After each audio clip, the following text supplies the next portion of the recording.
Do do do do do do do do do do do do do do do do do. Ha ha ha ha ha. Oh, come on, Twitch, catch up. There we go. What's up, ninjas and ninjas? Welcome to Dear Esther. I have no idea what this game's about, to be completely honest.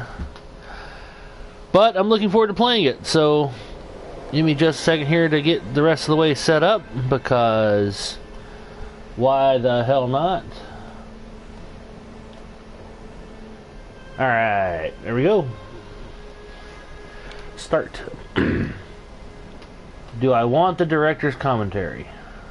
No. No, I don't think.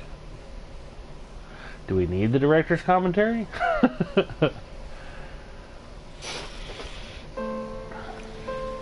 Dear Esther. Options, audio, enabled.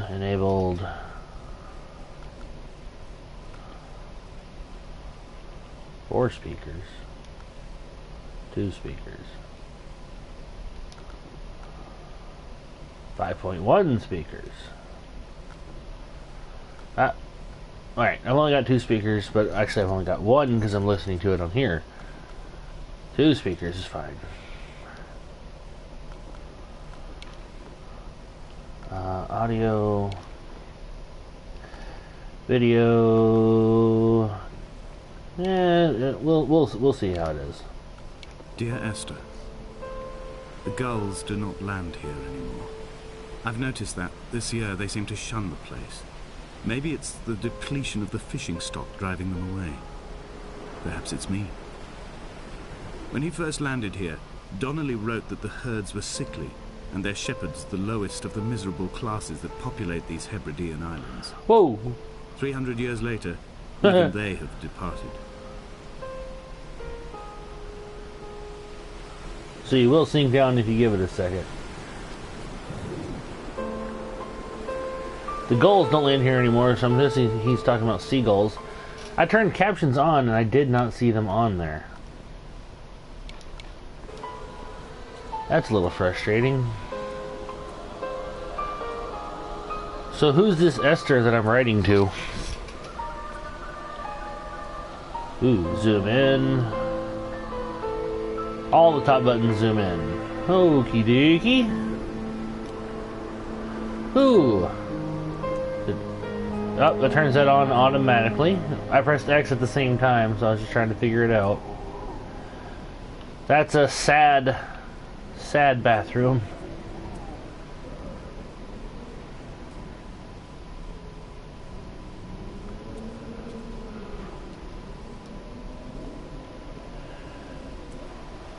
I have no idea what kind of game this is.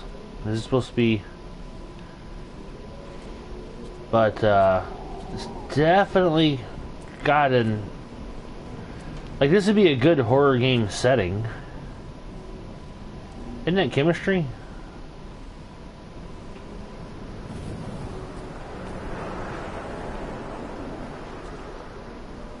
Huh. Alright, there does not appear to be a run option.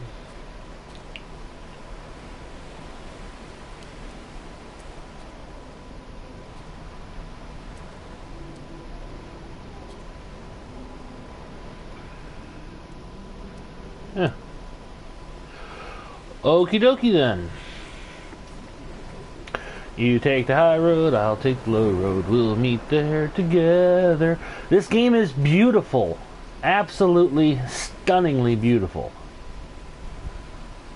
I mean, that lighthouse looks like shit, but the game is beautiful.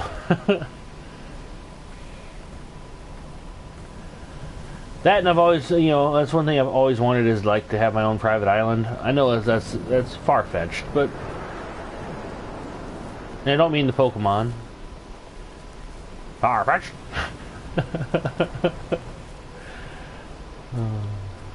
Well, so much for that. Can't take the high road, I guess. I'm gonna end up killing myself. I'm assuming the game would have fall damage. but I don't know that it does.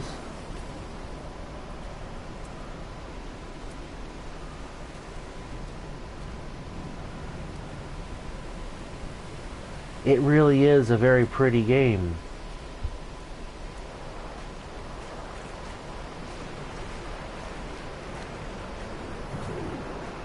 Am I out here by myself?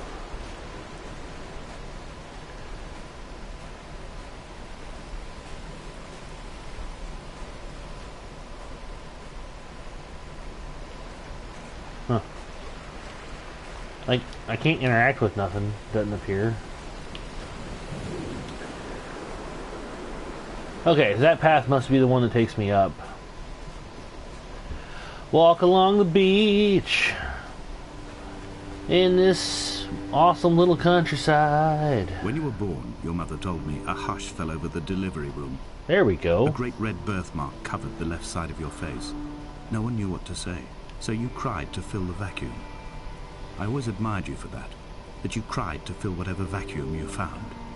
I began to manufacture vacuums, just to enable you to deploy your talent.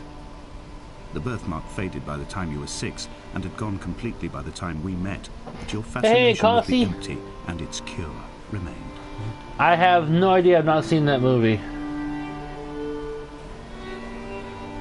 Creepy. I actually think it's really, really pretty. I mean, overall. Look at it. I mean, this is a beautiful island. Obviously, I'm supposed to go up, but I want to see what else is over here, because I could go this way. So, like, I don't know what was up with that symbol drawn. But I'm impressed. How you doing today, Cossie? I have found the ship's manifest, crumpled and waterlogged under a stash of paint cans. It tells me that along with this present cargo, there was a large quantity of antacid yogurt bound for the European market. It must have washed out to sea. God knows there are no longer gulls or goats here to eat it. What the hell? This song's a little depressing. Been doing school stuff from the moment you woke up. Well, I mean, that sucks that you're tired, but it's good that you're knocking that school stuff out. Beggars can't be choosers. I'm doing pretty good. I've had a good morning so far. You know, other than getting myself stuck here in the water. There we go. I played that horror game last night and scared myself a little bit. There's a clip of that if you click on my clips.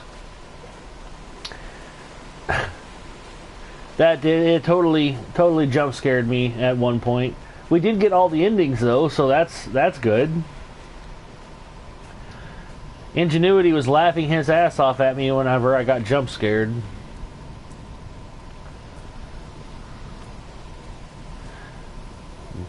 I've played so many modern games that, like, if you hear somebody walking, you can look down and see your feet, and not seeing the feet is kind of unnerving. You did see it, yeah. Oh, well, at least you got a good laugh.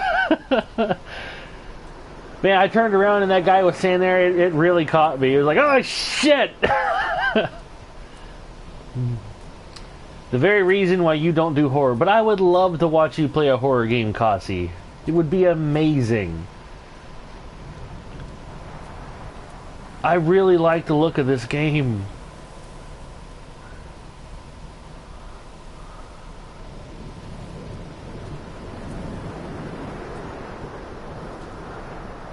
No. Okay, I won't ask you to do horror games, but I would watch, and I would be there to support you.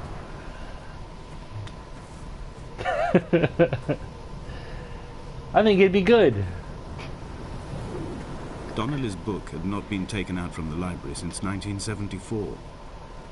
I decided it would never be missed as I slipped it under my coat and avoided the librarian's gaze on the way out. If the subject matter is obscure, the writer's literary style is even more so. It is not the text of a stable or trustworthy reporter. Perhaps it is fitting that my only companion in these last days should be a stolen book written by a dying man. To support, sure. Did you mean laughing your ass off? Well, support / laughing my ass off. All because I'm laughing doesn't mean I can't be supportive. You laughed at me in my jump scare. They cut parallel Were you not lines into the supporting cliff, me? exposing the white chalk beneath. You could see them from the mainland or the fishing boats, and know to send aid or impose a cordon of protection, and wait a generation until whatever pestilence stalked the cliff paths died along with its hosts. My lines are just for this: to keep any would-be rescuers at bay. The infection is not simply of the flesh. The infection? What infection? Do I go this path or this path? See? I would totally support you as well, Cossie, because you're an amazing person and a great streamer. And also laugh at you, see? So you can do both, why am I not allowed? They were God-fearing people, those shepherds. There was no love in the relationship. Donnelly tells me that they had one Bible that was passed around in strict rotation. It was stolen by a visiting monk in 1776, 2 years before the island was abandoned altogether. In the interim, I wonder... That sucks. Did they assign chapter and verse to the stones and grasses, marking the geography with a superimposed significance that they could actually walk the Bible and inhabit its contradictions? Bible doesn't have contradictions like that. I can understand there being supposed contradictions, but as you study it out, most of those contradictions fall away. Dear Esther, I met Paul. I made my own little pilgrimage. My Damascus, a small semi-detached on the outskirts of Wolverhampton. We drank coffee in his kitchen and tried to connect. I'm going to explore the cave. Although he knew I hadn't come in search of an apology, reason or retribution, he still spiraled in panic, thrown high and lucid by his own dented bonnet. Responsibility had made him old. Like us, he'd already passed beyond any conceivable boundary of life. Is this really just like a walking simulator? I threw my arms wide and the cliff opened out before me, making this rough home. I transferred my belongings from the bothy on the mount and tried to live here instead. It was cold at night, and the sea lapped at the entrance at high tide. To climb the peak, I must first venture even deeper into the veins of the island, where the signals are blocked altogether. Only then will I understand them, when I stand on the summit and they flow into me. That's more... uncorrupted. That's the same chemistry, isn't it? Yeah. What the fuck?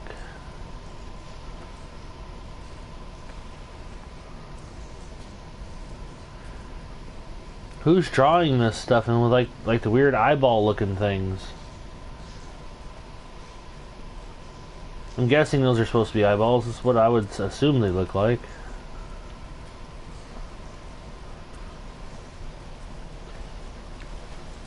What Remains of Edith Finch? I've not played that game either.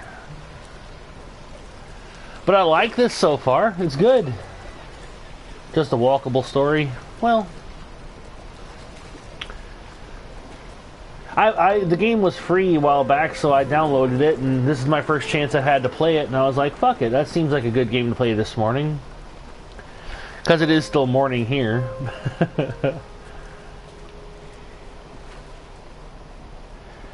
I really think it's a very pretty game. I love the wind blowing and all the plants and stuff moving. It looks very good. And like that crystal clear water there. I wish it had a jump command and that kind of stuff though.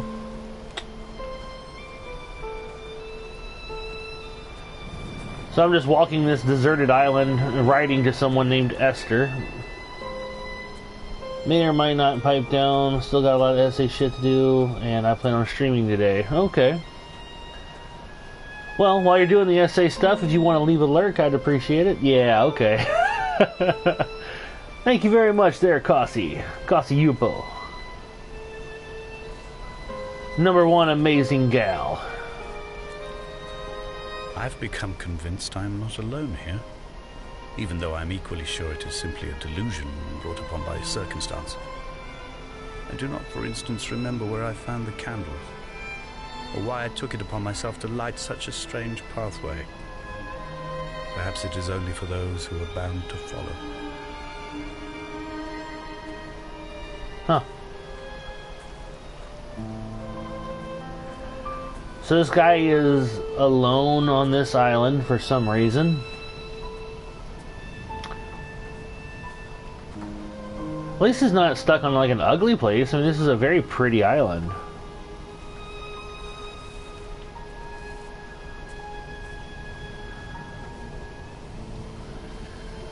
Alright, there's a lot of stuff about chemistry. I just found another chemistry book, but I can't pick it up or nothing. I don't get what I'm supposed to be doing. Just walk the story. Just walk it, David. Quit trying to superimpose other game rules onto it and just enjoy the walk. It does make me think that the title of this is aptly named, though, A Walk in the Countryside.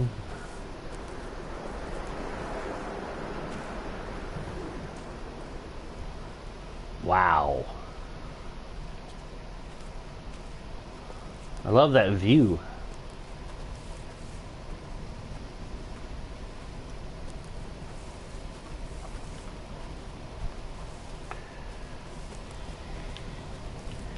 Hopefully the entire island isn't completely run down like that one spot that we've already seen. Like hopefully wherever this guy's staying is actually in a nicer area. And we get to his bedroom and it's covered in moss and dirt like the rest of the place.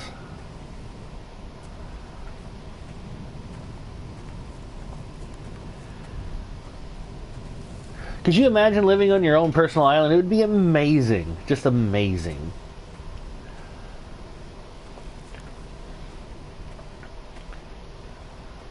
Of course, I'd invite people out to it, you know, time and again.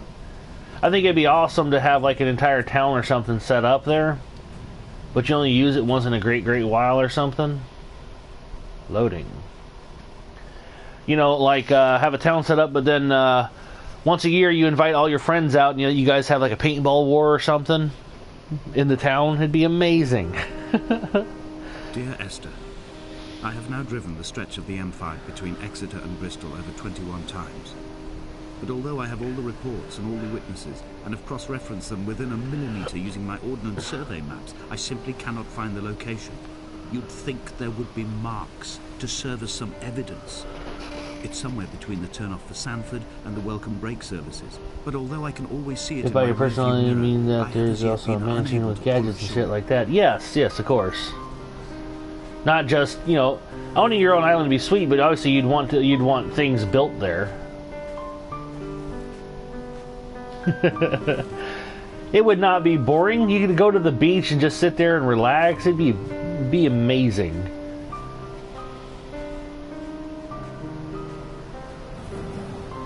Some kind of ship graveyard or something over here.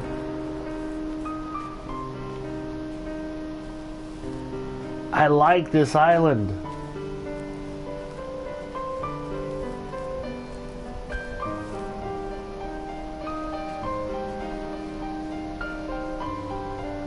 Final notice. Huh.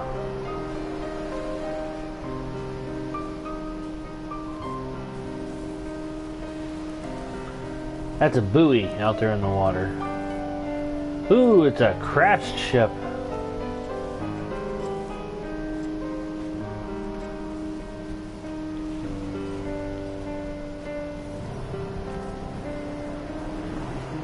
Huh.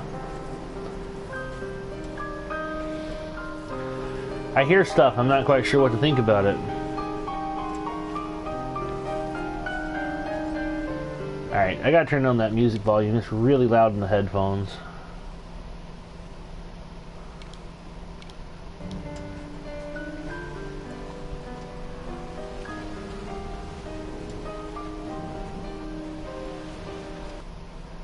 That did not seem to help.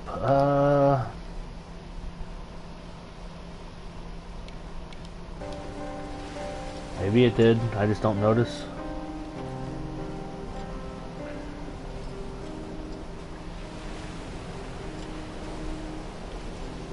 Is there something I have to find over here, or do I not actually have to come over here and look at this at all?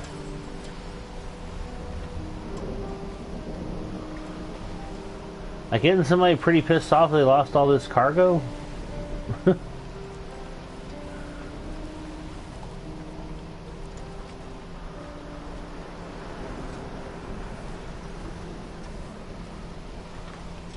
Huh, alright.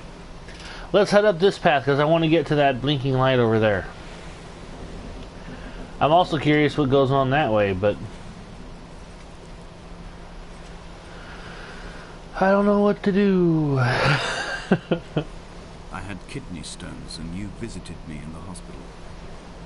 After the operation, when I was still half submerged in anesthetic, now my stones have grown into an island and made their escape, and you have been rendered opaque by the car of a drunk. So is Esther dead and I'm just writing letters to her for some therapeutic type reason? What's over there? Is that just a big ass hole? I want to go look. God, I wish the game had a jump or a sprint.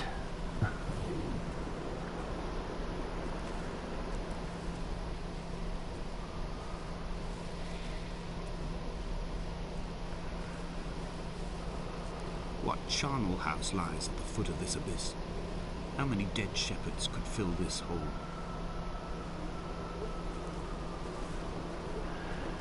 You know, if I'm pretty sure it would kill me, otherwise I'd want to go down there and look, because I see water down there. I just don't want to have to walk all the way back here. If there was a run option even. Is there a save? No. Controller. Great. Ooh, there's a house.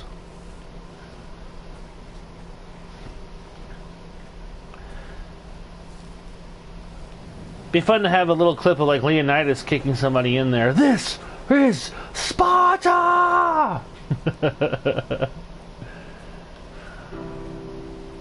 I've begun my ascent on the windless slope of the western side. The setting sun was an inflamed eye squeezing shut against the light shone in by the doctors.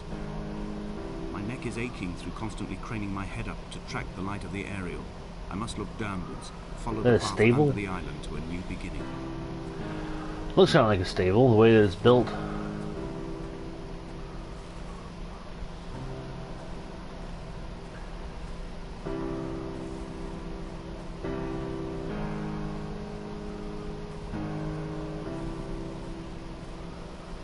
Man. I know it might be silly for me to keep saying it, but I really like this island. I like the looks of it. The bothy was constructed originally in the early 1700s.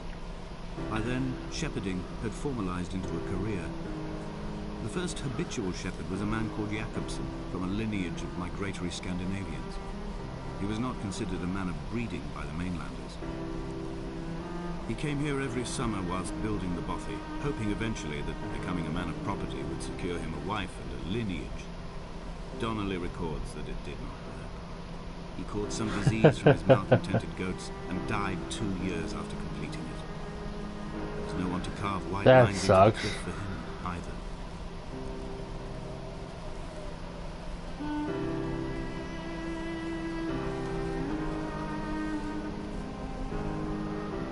Why give me a flashlight like I'm looking for something and then not?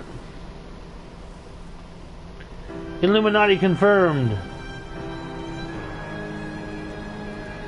Why give me a flashlight and make it look like I'm trying to look for something, but then not give me the ability to interact with anything? That Edith Finch game just sounds familiar though. Like I don't think I've seen anything about it. But I thought there was like an actual storyline to that. Who's up here painting on all the homes?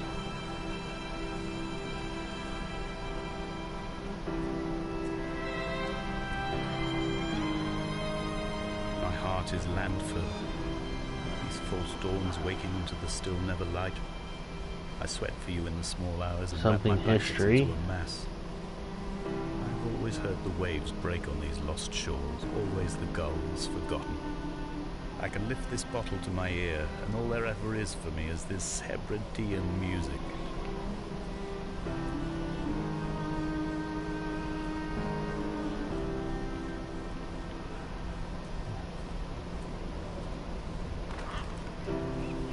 What the fuck? Okay. Guess that was all I needed to do here.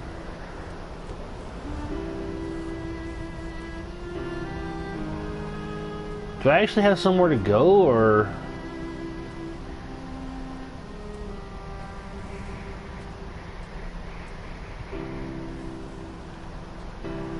There's something kind of unsettling about a game that has no... I mean, it's cool, but it's like, what is the point?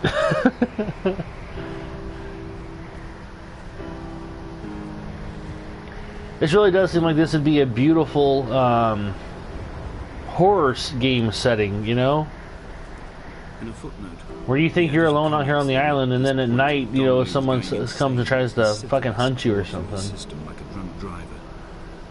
He's not to be trusted. Many of his claims. This would be a little unnerving walking here without there being a guardrail. Much of what he says may have been derived directly from his fever. But I've been here, and I know, as Donnelly did, that this place is always half imagined. Even the rocks and caves will shimmer and blur with the right eyes.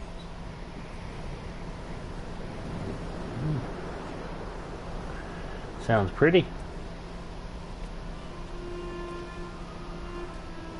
Donnelly is the guy whose book stole, right? The thaw had only just come. Even though he'd been dead nearly 7 months, his body had been frozen right down to the nerves and had not even begun to decompose. He'd struggled halfway down the cliff path, perhaps looking for some lost goat, or perhaps in a delirium, and expired, curled into a claw right under the winter moon. Even the animals shunned his corpse.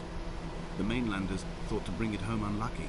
Donnelly claims they dragged it to the caves to thaw out and rot, but he is proving an unreliable witness.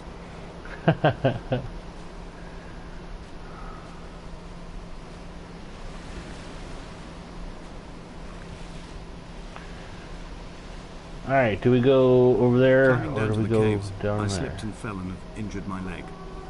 I think the femur is broken. It is clearly infected. The skin has turned a bright, tight pink, and the pain is crashing in on waves, winter tides against my shoreline, drowning out the ache of my stones. I struggled back to the bothy to rest, but it has become clear that there is only one way this is likely to end. The medical supplies I looted from the trawler have suddenly found their purpose. They will keep me lucid for my final ascent.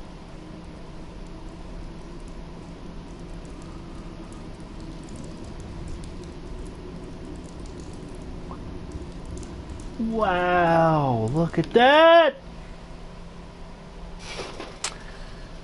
My bad. I'm pretty sure I just killed him.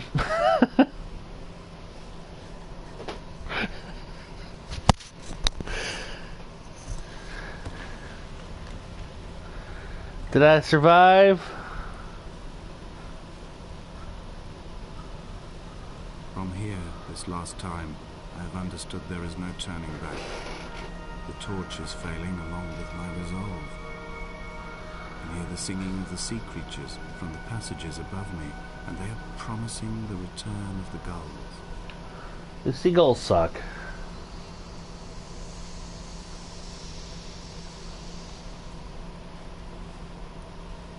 Okay, that obviously was not good, but...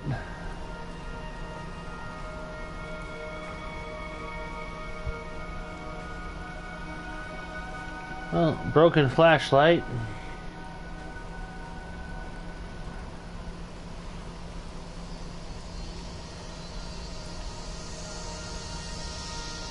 My God, this place is beautiful, though. I mean, it sucks I fell down here, but I was too busy looking up at that beautiful blue light that was coming down. Oh, it does kind of shimmer.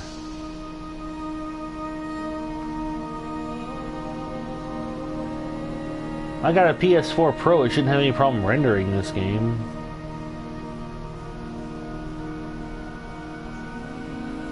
Am I gonna run into somebody else, or?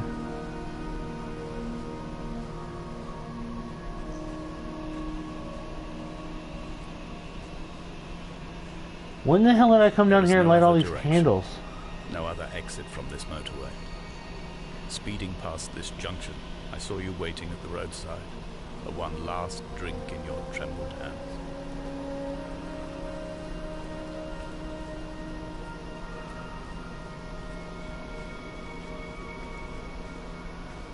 What? Well, somebody came down here with paint and painted all over the damn place. It wasn't just me here.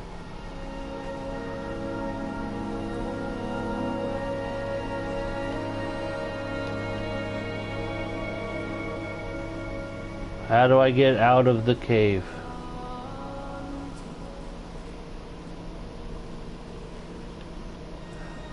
Aha! I didn't see that.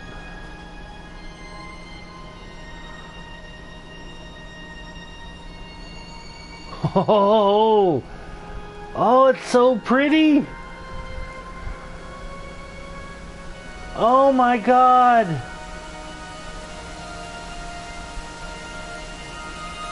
Holy crap, it's beautiful!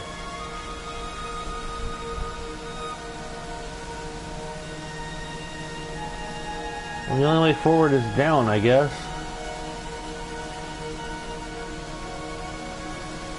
Wow! If I hadn't fallen in that hole, I would never have seen this, huh?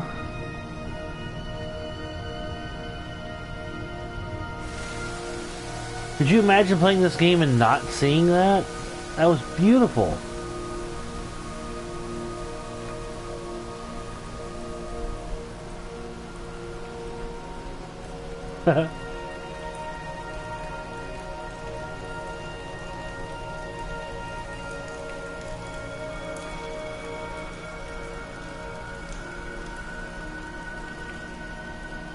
This would be so dangerous to walk in. Those rocks have got to be slick as all hell from the water.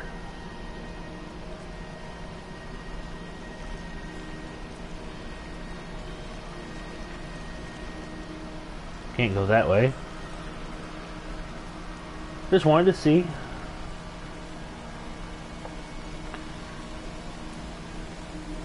Man, I wish Bethesda would take a fucking couple hints from these guys. Could you imagine Skyrim with this kind of overlay?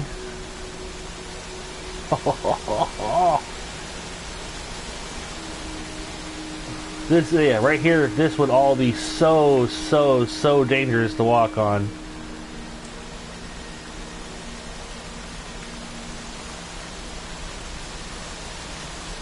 Oh wow, it's so pretty though.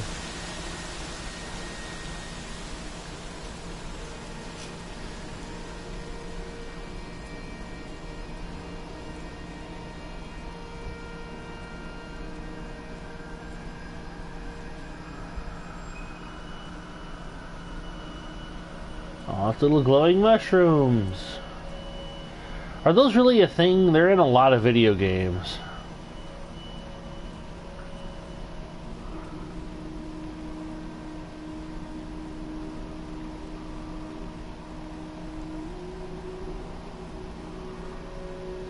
I like crouch down or something and I'm moving faster than normal.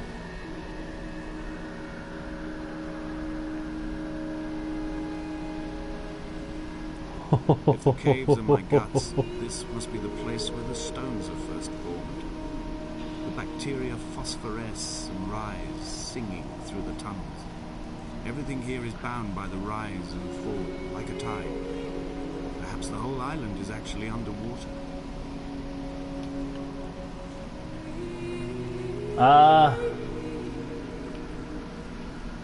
Do I keep going up, or do I go this way? I think up is where I'm supposed to go, so let's go this way first. Haha!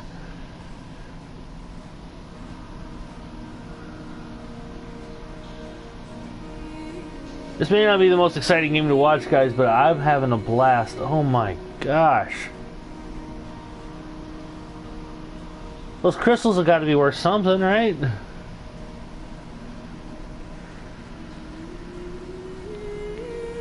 Look at them, they're everywhere. They're huge.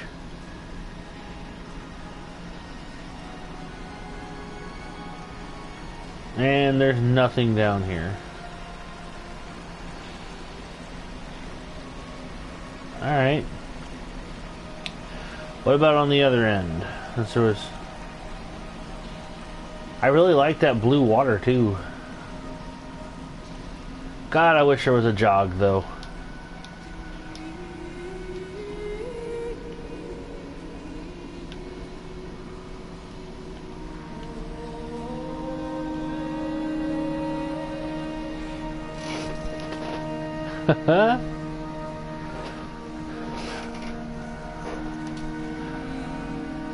I've always thought that stalactites and stalagmites were so pretty in caves.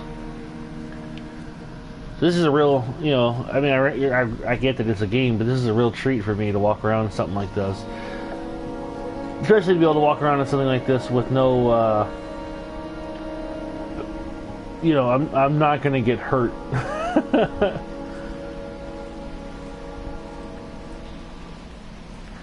That's kind of a big deal for me at this point in my life. I don't want to get hurt.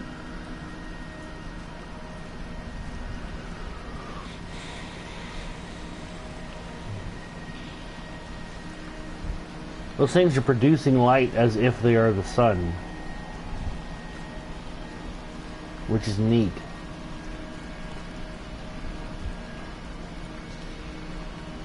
Well, it's clear somebody's been down here with the damn paint. Alright. I don't want to miss any of the dialogue either, so walking around seems to how you get the dialogue to talk.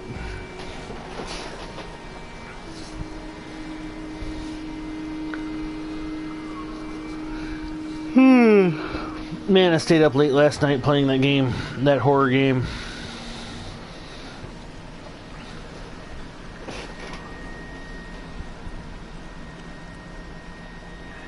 Come on, walk. Alright, let's head on up.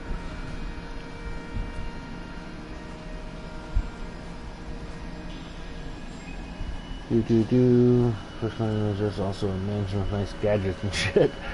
I don't think you know, Cossie, I'm just now reading that one. I don't think that even if then I would want like a mansion or nothing. Nothing wrong with a mansion. I certainly don't live in a mansion now.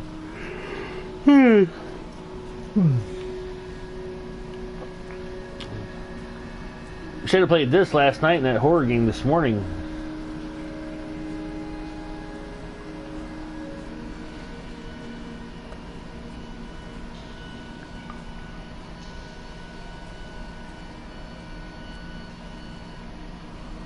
What?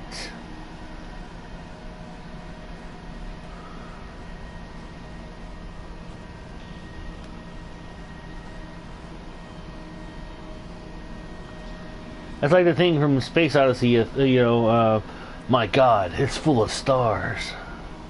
When I was coming round from the operation, I remember the light they shone in my eyes to check for pupil hey. contraction.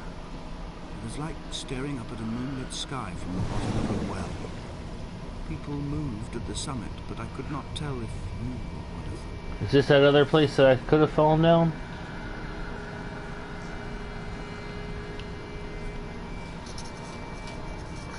That must be that shepherd's hole.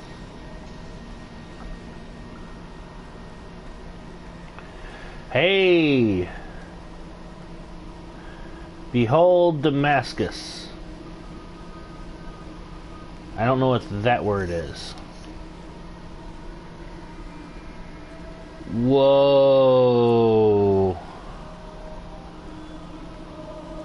Okay, am I an electrical engineer that just like lost my mind?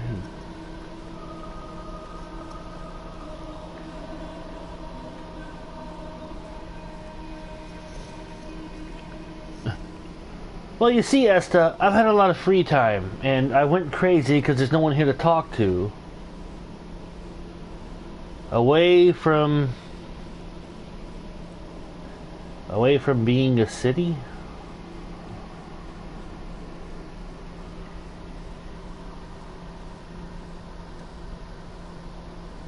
I have no idea what that says. And it, of all, be a something.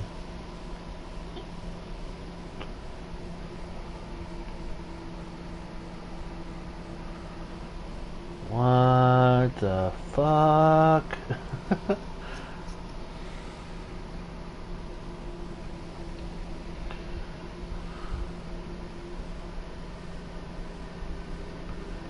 Well, the caves are pretty at least.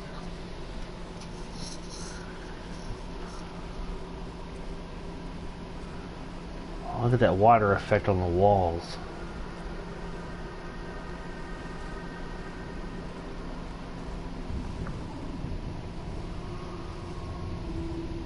Wonder how much air I've got underwater. Will it start to give me like a choking sensation, or am I just gonna die?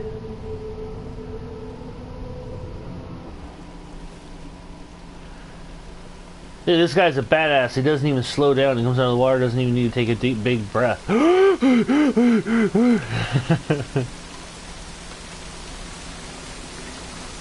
I don't want to go back down. No!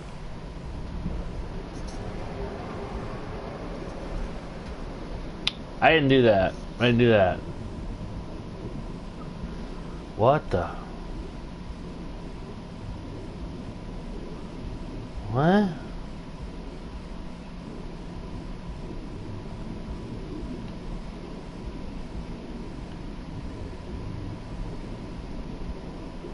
What?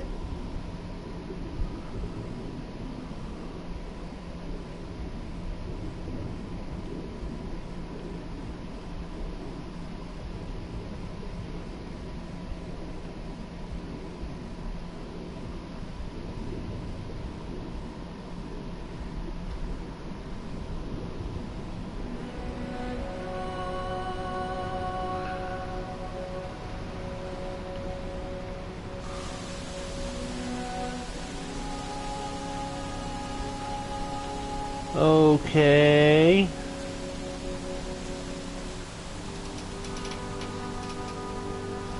Is this the way out? I think I'm done with the caves now, because these caves are massively huge. Like, way bigger than I would have originally thought.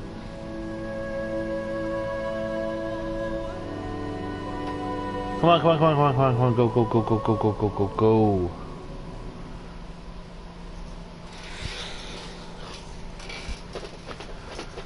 I mean, there was an entire city underwater, which didn't make any sense.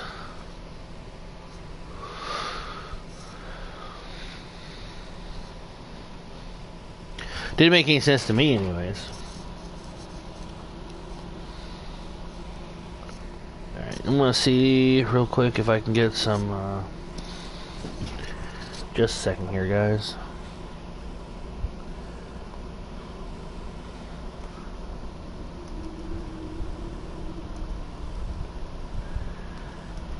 Kind of weird.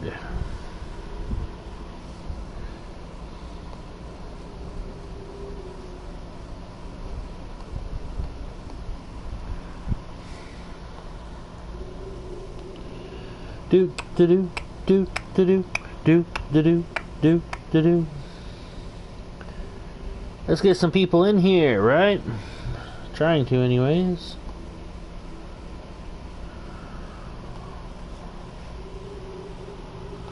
Throwing my ugly mug up on all these different pages.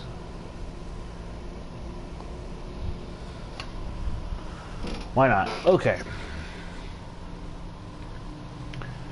I do need to cut my hair eventually. Oh, thank God I'm back out of the damn caves.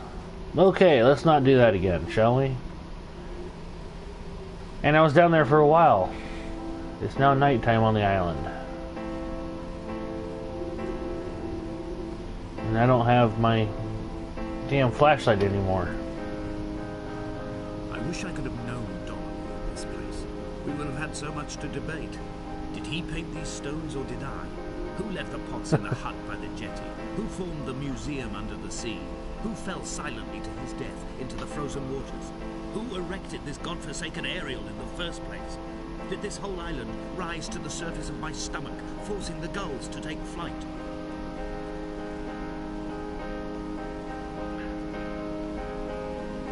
Okay. So apparently I've kind of lost my mind. But that's okay. I mean, it's kind of expected at this point. As much as I like being alone, people are not meant to be alone, and we do start to kind of go crazy whenever we are forced to be alone like that.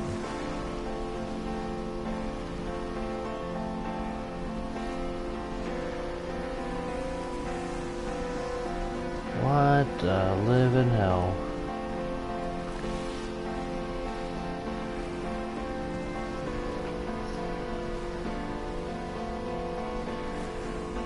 Okay. We're slowly making progress, I think. I'm honestly not sure too much anymore. We keep moving forward. That's got to count for something.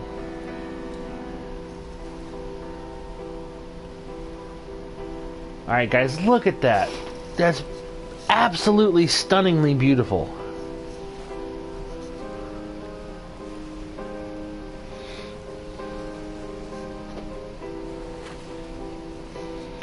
Dear Esther, I find each step harder and heavier. I drag Donnelly's corpse on my back across these rocks, and all I hear are his whispers of guilt, his reminders, his burnt letters, his neatly folded clothes. He tells me I was not drunk at all. I do not want to go to that cave.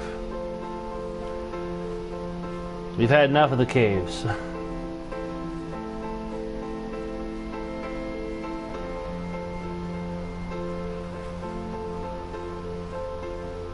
Why? Why is all this stuff written about? Why are there candles lit all over the fucking island?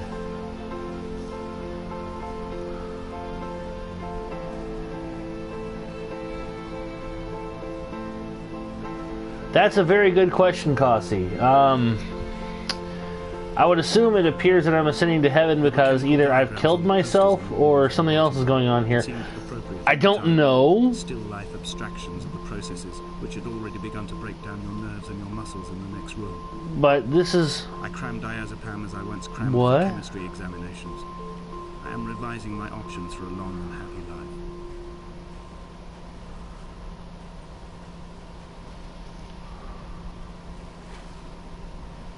Right from heaven.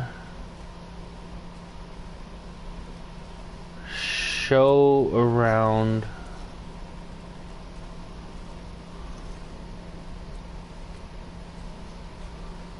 Him. Light from heaven shone around him. Okay. Cancer story, guilt trip. I thought Esther was the dead one and he was writing to her. You said something about a car accident earlier, but if you notice the music stopped, and that's more eerie.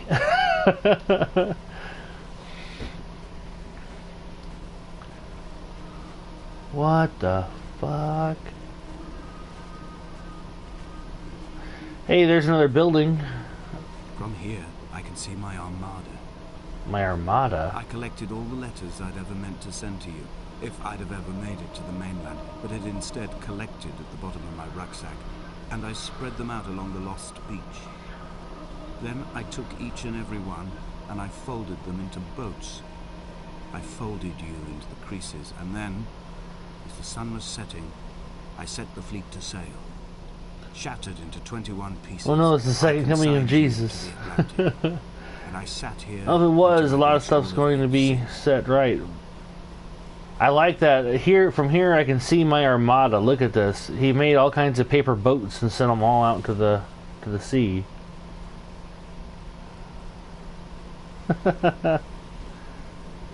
This guy's kind of depressing.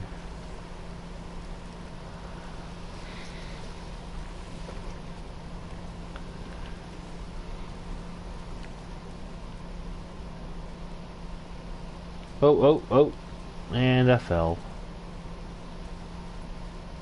I never did make it up there to that, and I definitely want to.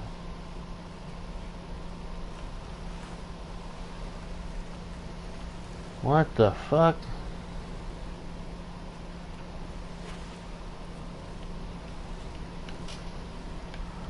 Lines drawn in the heavens. Okay.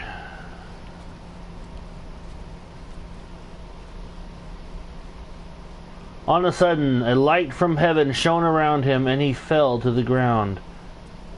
I don't think I don't know. I don't think it's talking about Jesus.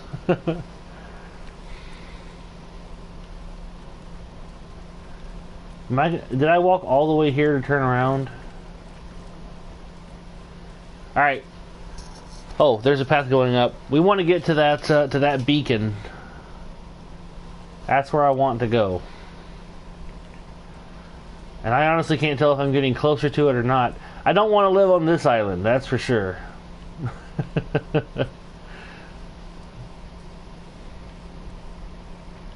This island may be beautiful, but it sucks. All the damn hills and mountains and caves. I wouldn't mind to have a cave on my island, but I'd prefer my island to be flatter.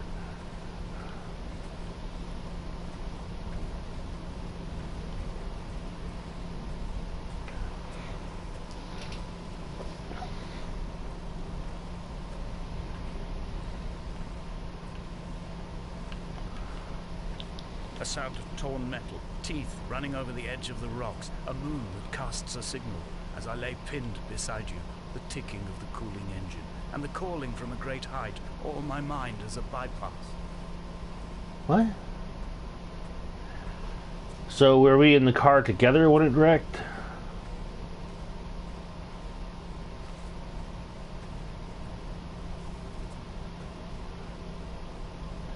Is that a person?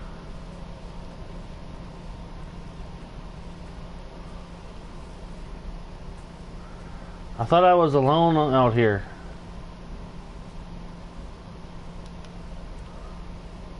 How do I get to you?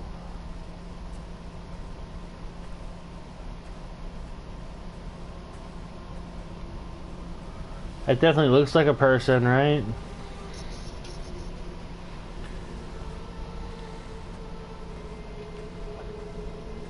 I've begun my voyage in a paper boat without a bottom. I will fly to the moon in it. I've been folded along a crease in time, a weakness in the sheet of life. Now you've settled on the opposite side of the paper to me. I can see your traces in the ink that soaks through the fiber, the pulped vegetation. When we become waterlogged and the cage disintegrates, we will intermingle. When this paper aeroplane leaves the cliff edge and carves parallel vapor trails in the dark, we will come together. Where'd the person go?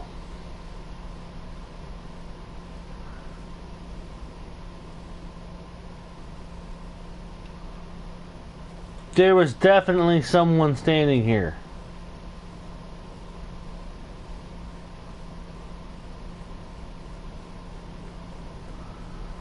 Oh boy. And he was proceeding on his journey.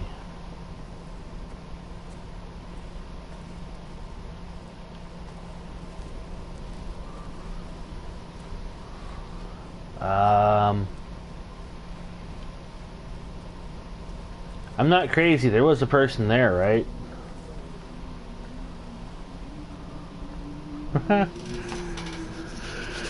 Oh.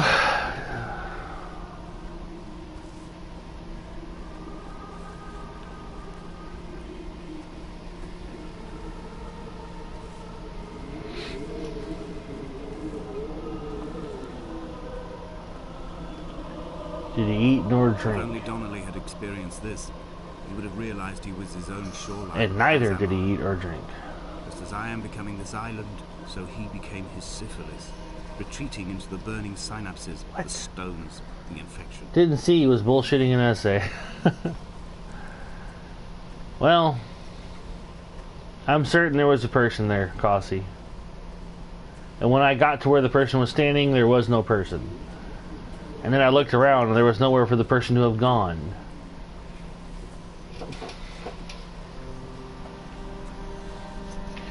We are getting closer and closer to that point, though, which is good. Oh, yay, another shit house for us to go look into. Returning to my car afterwards, hands still shaking, and a head split open by the impact. Goodbye to tearful aunts and traumatized uncles. Goodbye to the phenomenal. Goodbye to the tangible. Goodbye Wolverhampton. Goodbye Sanford.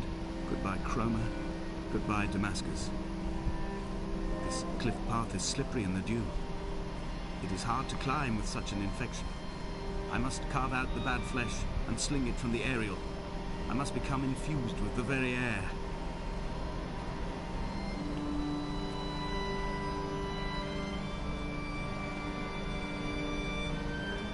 Car keys.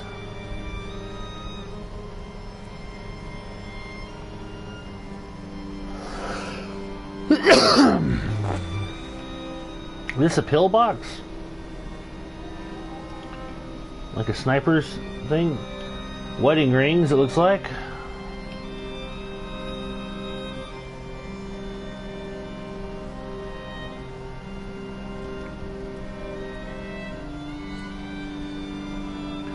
Guessing Esther was your wife and she died.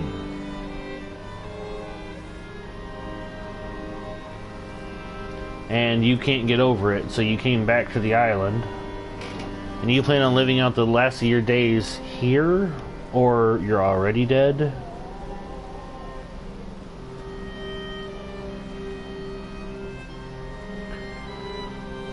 It's really hard to read that on the cliff face. And he came to, and it came to pass that as I made a journey. I'm gonna fall off the side of the cliff trying to read that.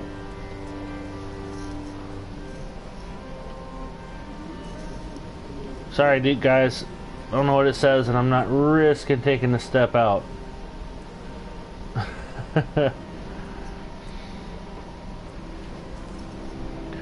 So I'm pretty sure this game will let me fall to my death. It hasn't killed me yet, but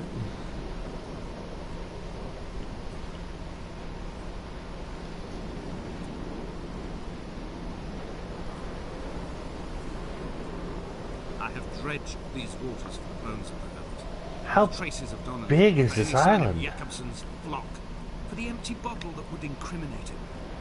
I have scoured this stretch of motorway 21 times, attempting to recreate his trajectory. The point when his heart stopped dead, and all he saw was the moon over the Sanford Junction. He was not drunk, Esther. He was not drunk at all, and it was not his fault. It was the converging lines that doomed him. This is not a recorded natural condition. The gulls do not fly so low over the motorway and cause him to swerve. The paint scored away from his car in lines like an infection, making directly for the heart.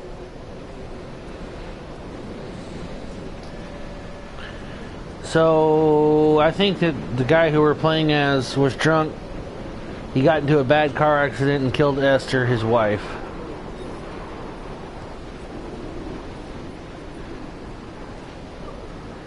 That's what I think happened.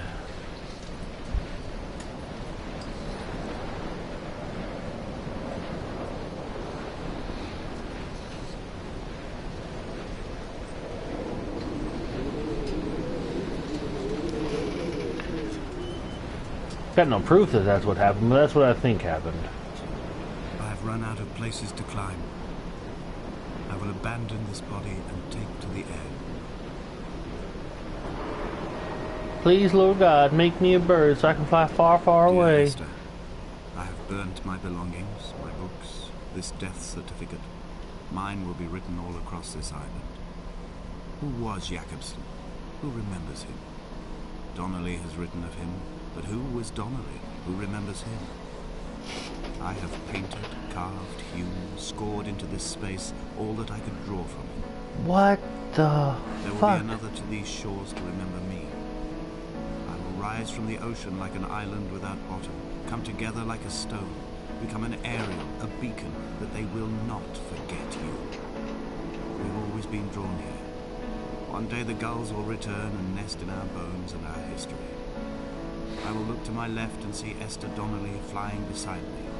I will look to my right and see Paul Jakobsen flying beside me. Oh, this is not a good There will be idea. white lines carved into the air to reach the mainland, where help will be sent. Don't do it. Don't do it. Oh, dear God. Pull up. Pull up.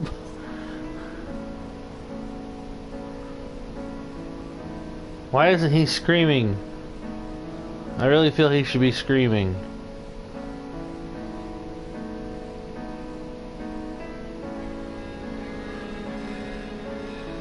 What the fuck?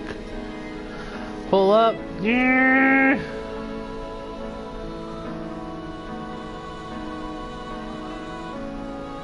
Oh, well, you know, you as a human, if you get up high enough when you jump, you can then learn to fly before you hit the ground.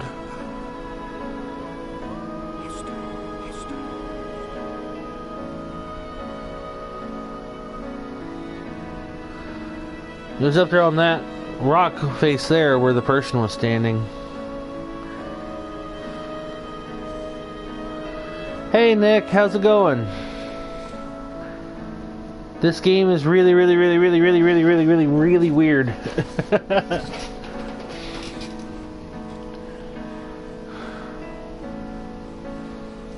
It's kind of awesome, but weird.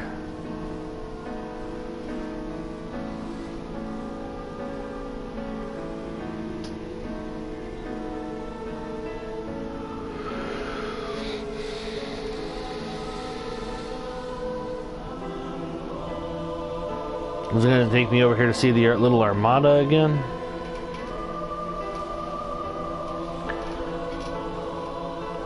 Oh, I transformed into a bird.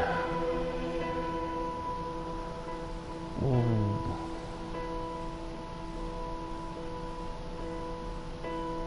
Okay. Is that the end of the game?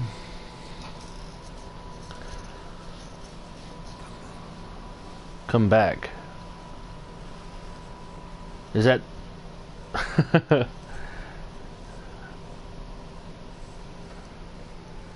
Hey, thank you for the 10 bits there, Dubs. I appreciate you, sir.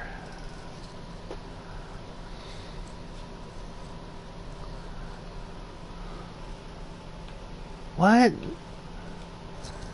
Alright, we're going to play it again because it was not a very long game. And there's a lot of area I didn't explore because I was just picking stuff randomly. It's going pretty good. I have no idea. Like, is there multiple endings to this game?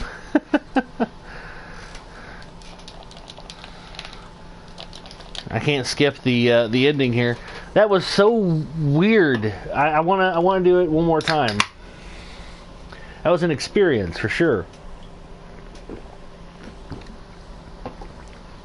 A weird experience.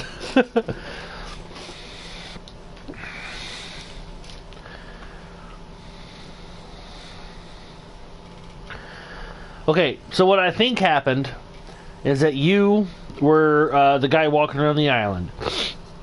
You were drunk, you killed your wife Esther in a bad car crash. It was obviously an accident. And then you climbed to the tallest tower thing here on the island and you jumped to your death. I don't know. But that's what it sure seemed like to me. And like there's stuff laying all over the island that's about like your journey. It was so weird. There was so extremely beautiful parts of the game. Based on a 2007 mod by the Chinese Room, funded in the Arts and Humanities Research, developed by the Chinese Room in a collaboration with...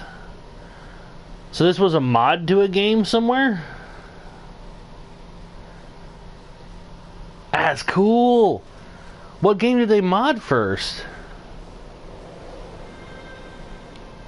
What happens when I resume? Resume. How are you and Nick? How are you guys doing? Final Fantasy 34 dubs. What's up, guys?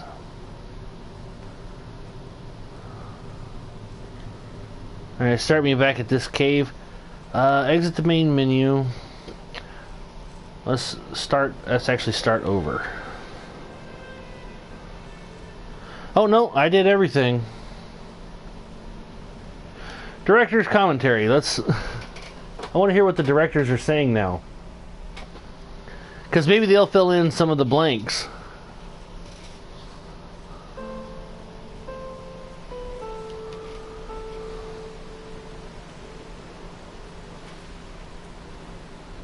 Hello everyone, I'm Dan Pinchbeck, I'm the creative director of the Chinese Room, and this is the Dear Esther developers commentary. Hi, I'm Rob Briscoe, I'm the artist on Dear Esther. And I'm Jessica Curry, and I was the composer on the game. So what we're Alright. looking at today is a remake of a mod.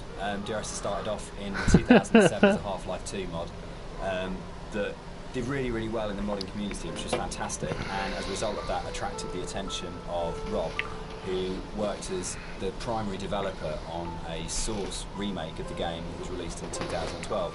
And this year is another remake where it's been updated for a cross-platform release, and we wanted to add in this developer's commentary just to give you a bit more of an insight into some of the ideas behind. Yes, please. Like it was definitely an experience, but so all you have to do is find those, and we'll get more of a inkling of what the hell's going on. Here we go. So you'll see around you in a lot of the environments, there's a lot of detail ingrained into everything. There is. One of the things that I wanted to do with It's a beautiful Dear game. Esther is bring the visuals up to the same kind of level of detail that Oh! Jess had put into the other Fuck! areas of the game. So I don't remember that happening the first time. Hidden pieces of story that are intertwined with the VOs and the music and stuff. I kind of wanted to bring some of that into the environments. So if you look around you, you'll see that there's a lot of interesting bits and pieces, a piece of paper with someone's name on it, a photograph, an ultrasound, all of these little bits and pieces. Oh, you got through Midgard in one sitting. That's awesome, Nick. Another aspect of the story into the game. And Midgard also, takes a little bit. they're actually randomized, so every time you play, you'll see something different lying around. And Really? this is just to build on this idea that everybody has a unique experience and a unique interpretation of the story. That's so cool. So yeah, that bird wasn't there the first time. Part of the point about the whole game, I think, was this idea that rather than having a linear, straight-through version of the story, that we could have multiple story units for each place you were. And I was really interested in this idea of how you can open up that space that people can interpret. So I loved the idea that you could have two people that played this game and then would have a conversation about it, and one of them would say, oh, what did you think about when this happened? And the other person would be like, well, that didn't happen to me. I had a completely different event happen or a completely different story happen. What? And it kind of feels very gamey in that way, that actually one of the things I love about writing for games is that you hand over so much control to the player that it becomes their story, and that's really, really important rather than trying to force them.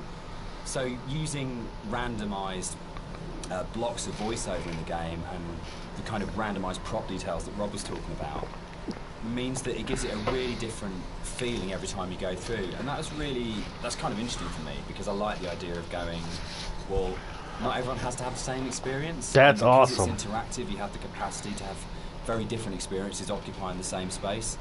So yeah, but balancing all that then becomes an absolute nightmare. I think it's nice though because everybody gets a personal experience. Like I love reading the forums and seeing how people come and they sort of tell their story and what they interpreted of it, and then you see other people discussing what they thought of it. And to me, it's kind of nice because everybody takes something unique away from it. Okay. When I wrote the music for the mod of Dear Esther, there was absolutely no budget whatsoever for live players, so all the music was sampled. But one of the good things about that is it actually forced me to be quite creative about how I wrote the music. So with my background in sound art, I wanted to use samples in a different way that wasn't just using it to sound like a violin. I wanted to time stretch and manipulate samples to make something different and strange and quite unique. But then when we got the Indie Fund money, I had the amazing opportunity to re-record the music with live players. And that was so exciting for me actually, because that's where it comes to life. And I That's thought awesome. hard about whether to write new music, going from the mod to the commercial version, but actually I decided that my initial and original emotional response to the game was probably going to be the strongest response and reaction that I had. So I just literally, the music that I'd written for samples, I then wrote out for live instruments. But what they bring to it is transformative, actually. And I think The Beach is a really good example of this, where you have these awful samples soaring away, and then you have the string quartet playing this very bleak, very sparse music, and they bring the presence of the island immediately to it, and it comes to life. And that's the exciting thing about it. It wasn't a huge budget. That's so just cool. having that experience of working with the players was just magical.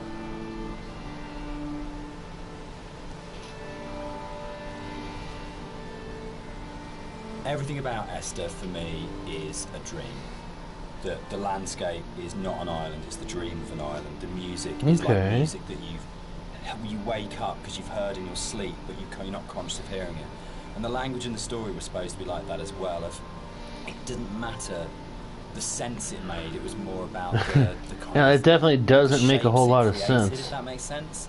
So that the words would kind of were like being in water, like listening to something underwater. It'd be this very dreamlike, Symbolic, poetic thing. And it always frustrated me in games with game writing. This has really changed quite a lot. There was never any space for poetic language. It was very exposition-y, very descriptive, very direct. And you'd have like art and audio would have these amazing creative spaces they could explore. But when it came down to actually writing, you just had to basically go into the room, describe the character, tell the player what to do. It just seemed like the most boring thing you could do with words in a game. And why couldn't a writer have the same artistic freedom as a visual artist or an audio designer or a musician, in terms of being able to say, isn't this just about creating this kind of emotional tone, this emotional space? And it's really, I still love that about the game. It's one of the things I love so much about Nigel's voiceover, is it has this really odd, disconnected, kind of dreamlike quality to it, where you might finish the game and not actually understand anything that happened, but you're being carried along in the flow of it. And without any kind of sarcasm at all. I get into trouble saying things like this. Be streaming for Twitch for a while, something new. Awesome. 30 seconds of fun. Definitely have to check it out here in a while. Depressing engagement, I guess, in our case. But it is about that loop of being in the moment in the game constantly, and that's actually the critical thing that matters.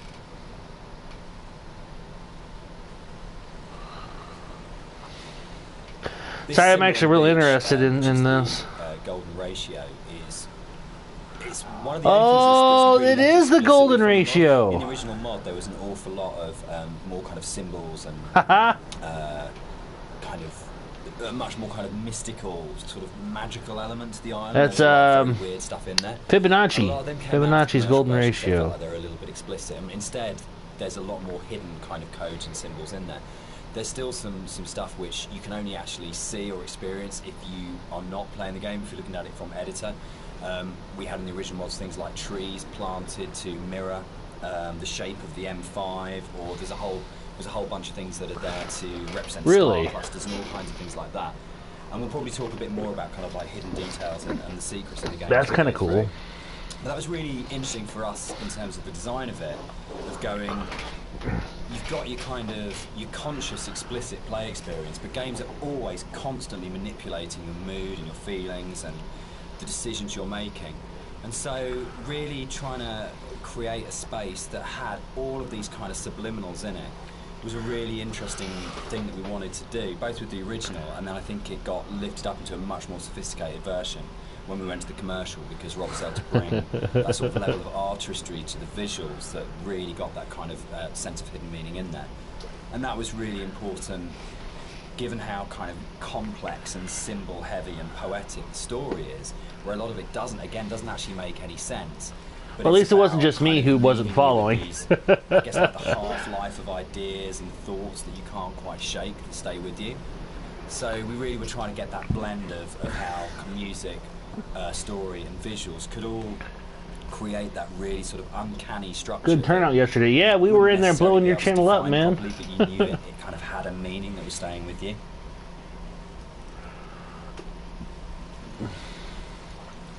So something I wanted to do as an artist was create some kind of reward for the player when they explore the island.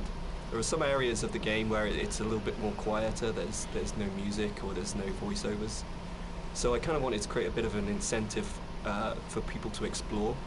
And you'll find around the island that these kind of like random scattered items that are usually slightly out of place from the environment themselves, but in another aspect they actually bring a little bit of story.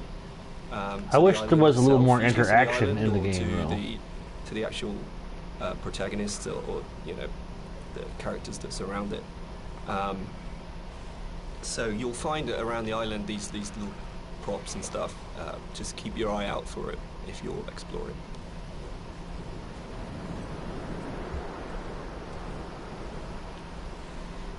So you turn on the director commentary, you don't get the story commentary as well, which is a little unfortunate.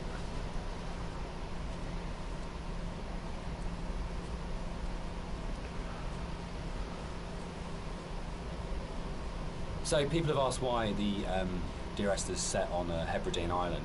What's really interesting about this is one of those times when your kind of aspirations as an artist and the practical realities kind of dovetail. We knew that we had to have some way of limiting the player from disappearing off the play space, and when we made the original, it was a mod, and because it was a Half-Life 2 mod, you kind of had Eastern European city, spaceship, or blasted desolate landscape. You had three options if you didn't want to start making any other assets. So it started off with these practical constraints. We don't want to set it on a spaceship, we don't want to set it in an Eastern European city, so it's got to be on this kind of like this desolate landscape, and we want to limit the player, so an island seems like a natural choice. And it's really interesting how you start from that. And we had this big lump of clay on the table that we were carving out in parts and things to annoy the cleaners and things like that.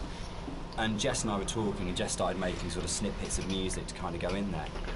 And then all of a sudden we just went, oh, that's the story. Oh, that's what happened here. But it really started, I think, from the place. And when we started looking at photographs of Bore, we started going and reading some of the history behind it. Really? Suddenly that was it. And it just was really, really naturally became, this is the place. This is what happened here, this is how it feels, and then everything else kind of coalesced around that.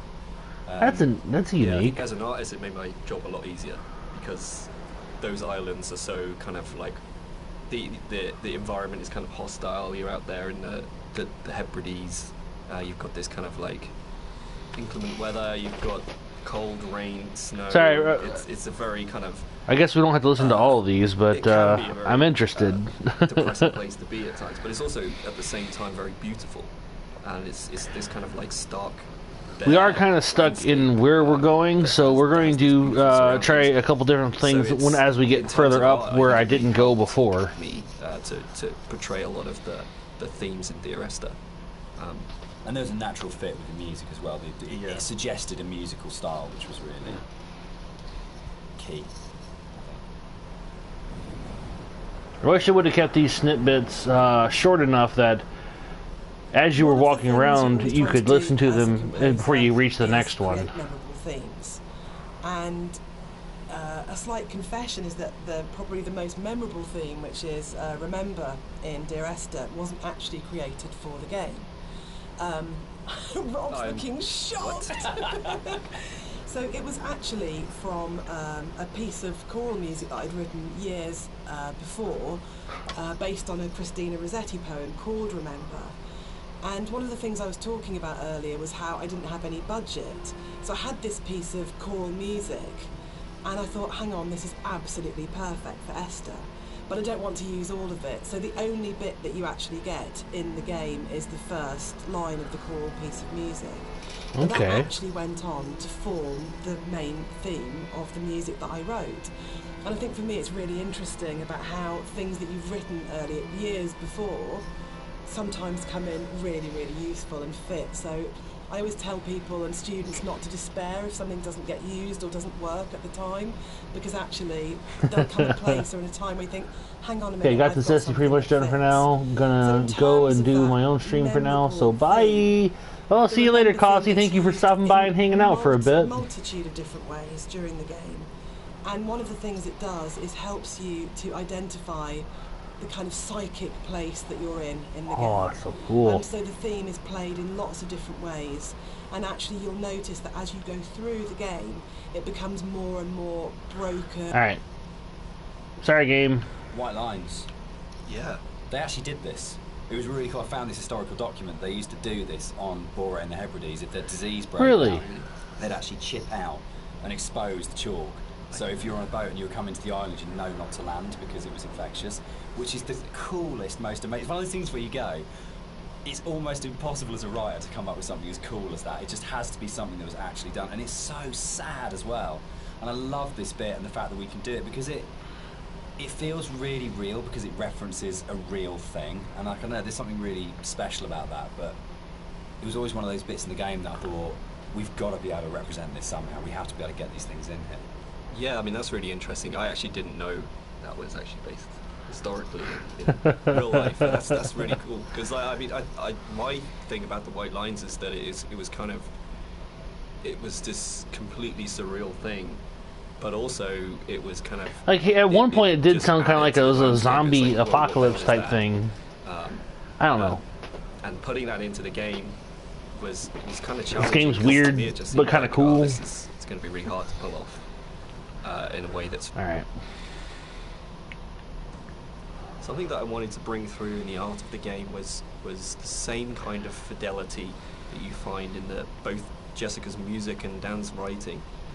In the same kind of way that you have all of these little details, is very close. $69 Wednesday. That kind of yeah, you said you were really buying Final Fantasy 15 and something else. Was just this lack of a visual layer of story, and something that I did throughout the art of the game is to add in all these little details here and there, little bits of story, little links to certain things. And you're getting Life is Strange, which is a fun game. Just a layer of richness in the world and give you some kind of reward for exploring.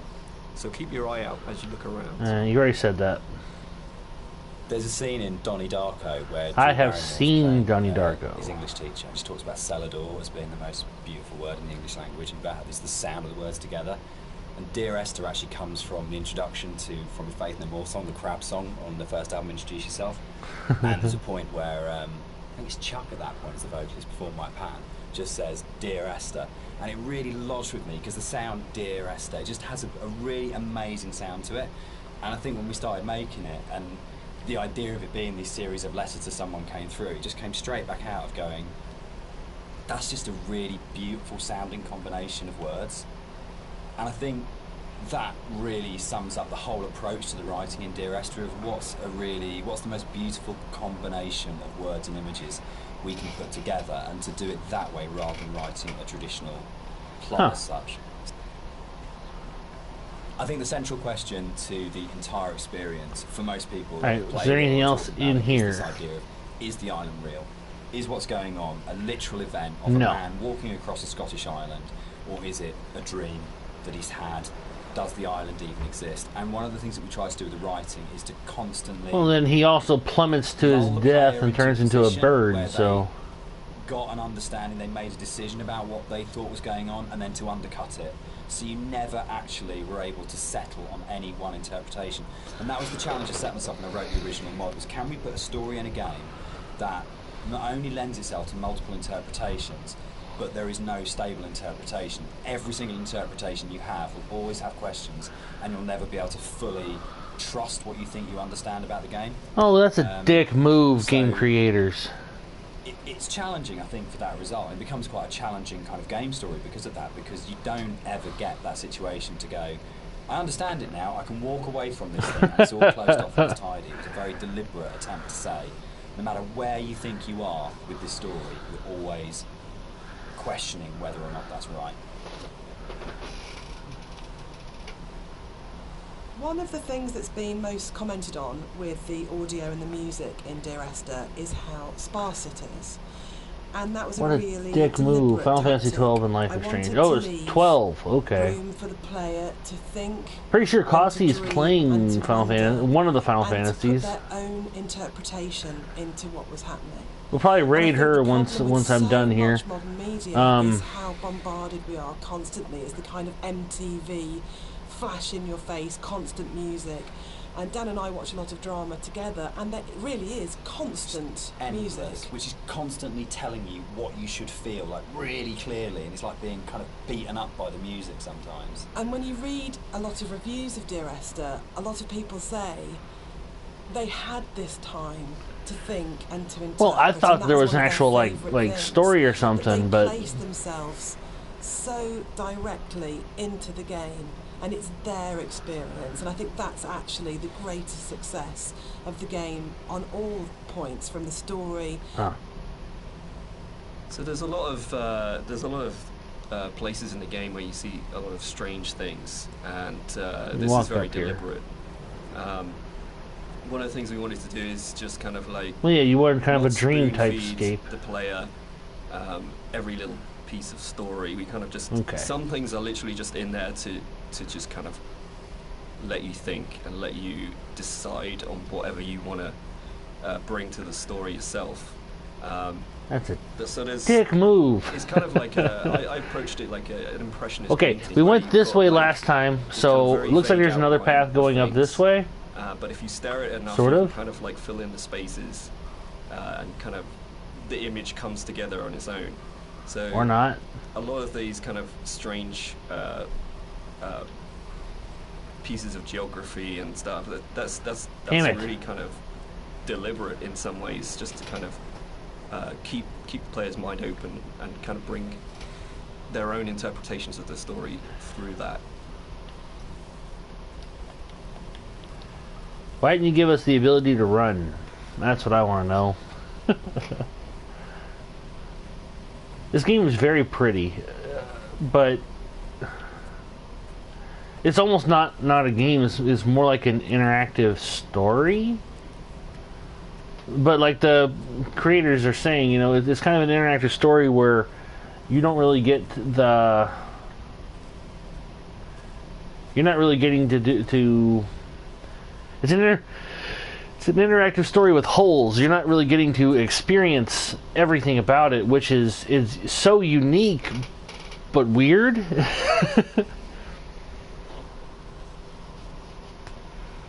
Okay, so the loading is switching into the next area, and I'm hoping that it's still, yeah, good. Still has the commentary. When I was originally thinking about how to write the music for the game, I am really not realised super interested. that you never see played Life is anything Strange before? in the game. I hadn't either till I started. And the most important character as such is the Okay, island we went itself. this way. I want to go this So way. one of the things What's that I this did with over the on this music side? was to write the island as if she or he were a character in its own right. And that's really important, I think, that you're going through this space. Alright, not super interested in the music information. Right, Sorry.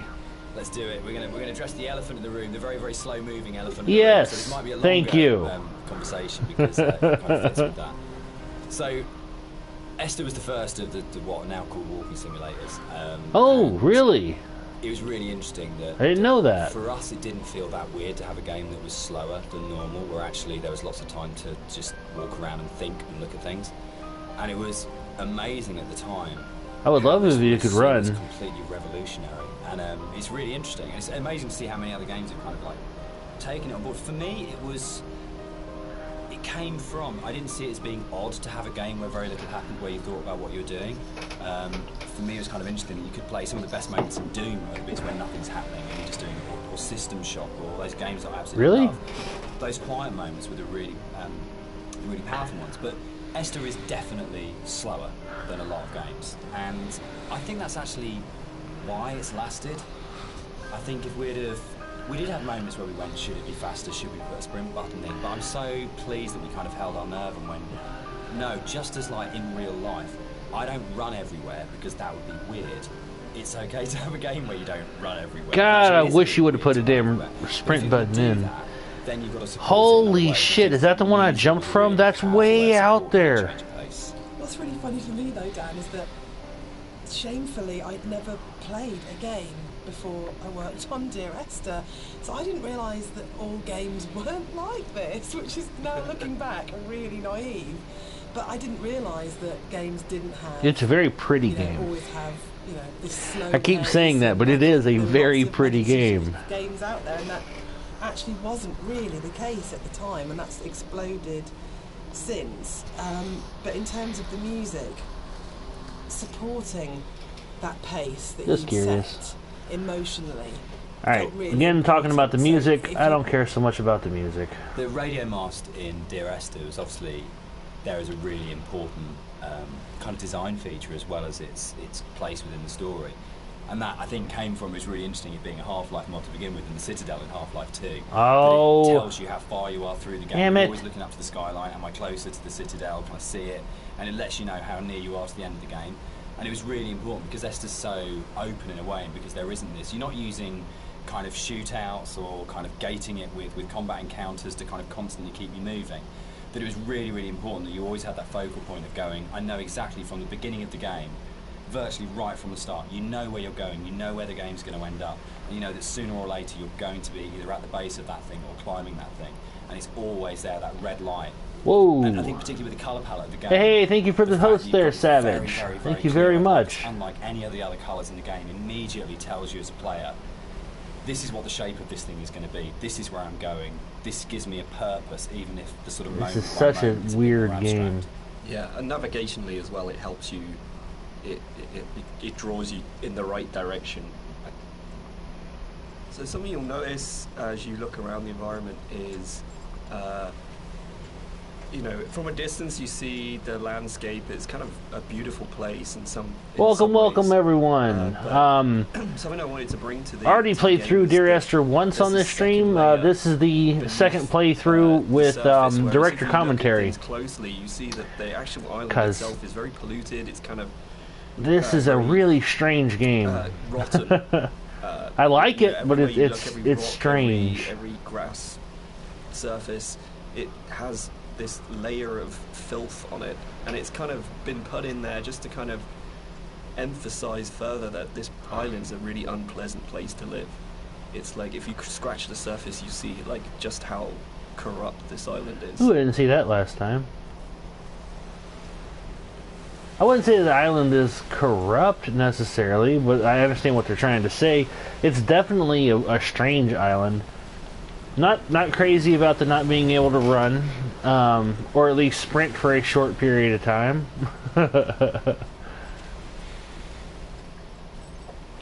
This game is very much a walking simulator.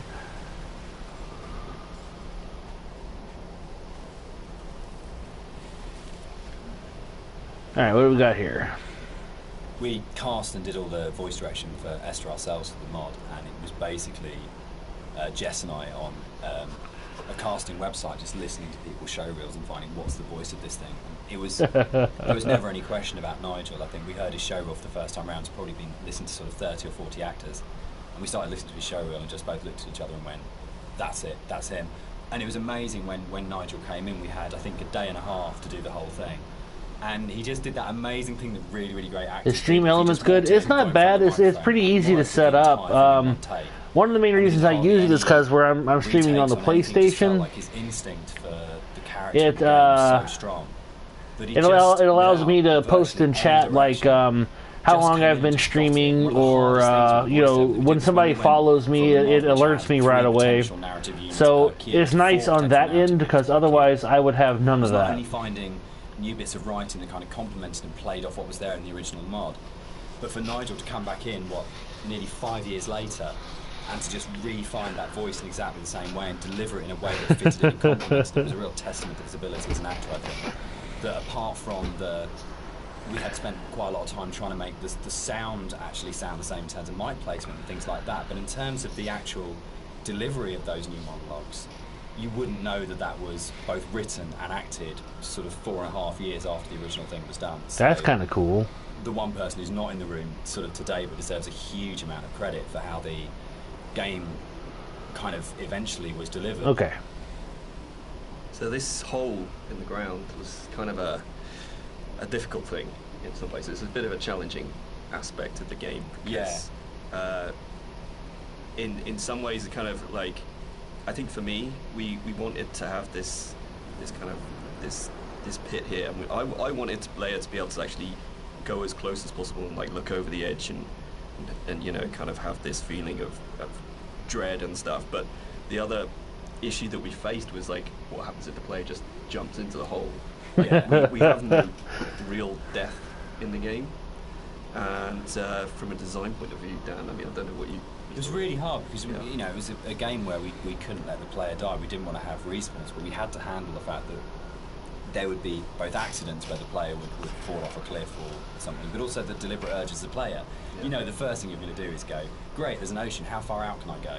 Or there's a cliff that's really high, can I jump off it? But how do you have death in a game where you can't have the player die? Because if the player starts breaking up the experience by dying and reloading, then you're in you start breaking the experience a lot. So yeah, I mean, we didn't want to also have like artificial boundaries, you know, where it's like an invisible wall. Like if you take a look through the game, you'll never see. So can I actually go in this hole? Think you can get to, but you can't. There's always some kind of actual natural boundary or man-made boundary. So yeah, that was the other thing. We didn't really want to create this invisible wall around this thing. So it kind of the whole drove the way in which that's awesome, Nick. I know Stream Elements, Nightbot, and several of those other ones all do the same thing. I just like Stream Elements. It works pretty well. After you set it up, you do have to make it a mod in your channel by doing the /mod thing. Place where we go, right, players will jump in this hole. We have to start from that basis. They will throw themselves down this hole. It kind of gave us the impetus to really, really focus on it. And I think the stuff like the drowning deaths and the cliff deaths are strong because the hole was there. And I'm not sure if the hole hadn't been there, whether or not we'd have arrived at that way of handling it, which I'm really proud of. I think it's a really incredibly I don't want to fall in the hole then. Creative, interesting way of handling a player going out of bounds and of actually being able to reset the game when the player's basically done something you ideally wouldn't want them to do. Yeah, I kind of think it fits well with the theme of the game as well, because you don't really know what's just happened. Yeah, it's not like you hear a death sound. Fuck it. I also really want to see what happens when I jump down this hole. This kind of like very soft, very ambiguous change. You know?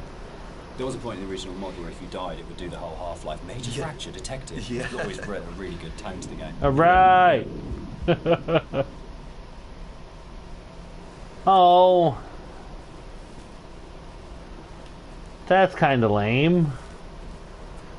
After all that crap they just talked, it just put me back up here. Come back. Lame. I was hoping I'd actually like fall down and hit the water or something.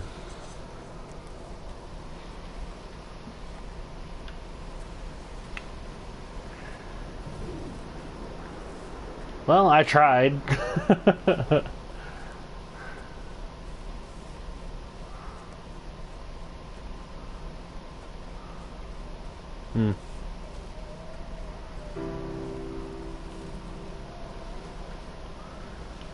This does feel like a real space, you know, like this island, kind of. of the really important jobs of a composer, I think, is to provide the player or the listener with different emotional tones and states. And up until this I think the point music in the does game, help the with that. music I'll has have to been give 'em- very sparse, very intimate, and very isolating in a way. But the island is also a beautiful and magnificent place, and what I wanted to do at this point for the first time in the game is to create something that was really epic. So we go from that shift in scale where it's very intimate and small to suddenly realising It's a big this island. is an extraordinary and magical place to be, as well as a difficult and quite sad and melancholic place to be. So the string players were instructed at this point to play with much more vibrato. Up until this point they've played in a very sort of Scottish style actually, no vibrato, very plain playing. But this was a really beautiful cue. Never heard the word actually, because vibrato it before. has that scale, you suddenly realise that the island is really big, and you know, you have this beautiful vista, and the music then shifts so the player can actually, just for a moment, I think, enjoy being where they are. Yeah, I think that's it. Can I? Yeah, I was going to say, this is actually one of my favourite parts of the game. It's just where everything, all the elements Everyone kind of laughs. come together perfectly. You've got the I missed my cue. music, which is just epic, as Jess has said. You've got the landscape, which is kind of like this big open space. You've got all the little... I'm trying to find any of those other speech bubbles is what I'm detail of the looking for at this environment, point. movement, there's leaves blowing around, there's the clouds in the sky. Alright, that's enough of that. Inside the bothy, there is a randomised chance you can find an ultrasound picture on the table, and I think it's the one. There was a book instance here of when I was here. randomisation of the game that is like the pinnacle of it. because 155 the subs idea over that on Esther's parents died YouTube. changes everything emotionally. It's about how you understand the story. And not to say that you don't care as much if you don't find it, but it just adds this other layer of just the ground falls away from him the first time I saw it, and the meaning of the crash in Esther's death just means so much more when you go, it's not just about her, there was an unborn child here. And I think that's where the randomisation just hits its absolute peak, because it's one What? tiny detail that may or may not be there, but if it's there, it's going to fundamentally change the way you feel about the entire thing. And that's the strength that the randomisation elements in Esther kind of provide, that you go, your likely kind of feeling about the story and your understanding about the story can be changed so absolutely by the occurrence or not of one tiny little Like there was a detail. book here, And that's something which, I think. those moments, I think, are what make it really, really special. So it's for me, it's almost like the most important prop in the game, because when it happens, it's so. So why profound. wouldn't you put it in there for every time? Again, it's just something that makes each playthrough more I'm not personal. someone who usually replays the game over and This is over and what I over and love over and reading over about, again. You know, people finding these things and going, holy shit, I've just found this one thing that's going to change it. That's changed my interpretation completely. Yeah, absolutely. I mean, it's kind of cool that you did that, but it's like, how many times do you really want to walk this this island? Which is kind of interesting, because when we made it, we kind of had to, you know, we kind of called it a ghost story, but there was no intention really. We kind of wanted this dreamy, hallucinatory type thing. But when it came out, people started coming back and saying, this game's absolutely terrifying. I was really, really frightened. And that was really amazing. I think it's because nothing happens. We're so trained in games to go, there's stimulus all the time, that if nothing happens, you're waiting for something to happen. And kind of, I tend to go back I was to the game actually thinking I was again, talking the about that sequence of here Dead Space whenever I 2 was when you playing go this the back to first time, is and it's like that the this would best be a bit of Dead great Space horror 2, setting. for what feels like hours, but it's probably only about 15 minutes. Nothing happens and no necromorph comes at you, and it's absolutely terrifying, because it's just this space and you're just left in it. So I think the kind of the bird here is really interesting, because it can actually really, really make We're going to you wait jump. for a second, because I want to hear I this. don't know if that was part of why people were saying that the game was really scary, but it was a real surprise when people started coming back and saying, this is a frightening game. And I don't know how much of that is to do with the ideas in the game are frightening when you think about them, and how much of it is to do with just the emptiness and the lack of kind of things in the game. The lack of there being Really something to do, especially where a quite game where you can't stressful, run. quite frightening place, but it was a real surprise, I think, that sort of reaction from a lot of players when we shipped it. Alright, he stopped talking, so So one of the things that influenced the visuals quite a lot was the tech limitations at the time, and also the kind of themes of the game. Like tech-wise, we were never ever gonna kind of achieve photorealism, and I think that was a good thing. I mean, really, it made us sort of stretch out into other areas, and for me as an artist, it kind of made me think a little bit more creatively. I did a few tests at the beginning, and when I realized this wasn't possible, I kind of went back and I kind of did some research on different styles, and one of the ones that really struck me was this kind of impressionistic painterly style. I mean, it's not bad. It's kind of like there's just enough shape and color there for you. As long as you don't just sit there and nitpick, it's actually a really pretty game. Like the believability of the environment is in your mind. So this is something that I really wanted to bring over into the game, and you'll see a lot of landscapes that kind of look very surreal, very. We should probably talk about some of the inspirations behind it. I'm on a strict "you don't talk about Stalker" kind of thing going on here. But when Rob and I started talking, I think one of the first things that we kind of discovered was how much we're both obsessed with Stalker. What's Stalker? I think that was one of the major things behind it in terms of when people talk about game inspirations. I mean, for me, there's a lot of FPS stuff in there, Doom, System Shock, but I think Stalker probably more than anything else. And Roadside Picnic, the Strugatsky novel that Stalker's based on. Unfortunately, I don't know anything about Stalker. This incredible space that you didn't understand, that's simultaneously beautiful and threatening. And I think well, there's definitely some of that. Kind of films kind of play. Okay. One of the more interesting and challenging things to do in the visual side of things is to kind of create an emotional connection with the player. With the music, it's very strong, and the dialogue can kind of help you to feel what the character's feeling, but to kind of really create an atmosphere and to what's create over emotion, here? it's very difficult. So I designed a few things very subtly within the environment to kind of plant. This is a very into cool mind and kind of concept make and you stuff. feel But certain things. With this. This is another of my favourite bits in the game, where you come along the edge of the sort of gully and you find hundreds of books, and it's one of the first times where most explicitly there's the suggestion that nothing you're seeing is real, because there's just no way that this can exist, and it's a really amazing, uncanny moment. hundreds of works, books? I think, for me, because you just go, I don't understand it, but it's lodged somewhere in my head. I can't get rid of it. I can't unsee this. There's supposed to be hundreds of books here? Like, in terms of my influences from books, I mean, there's the obvious sort of stuff like with Burroughs, Cut Up and things like that going on.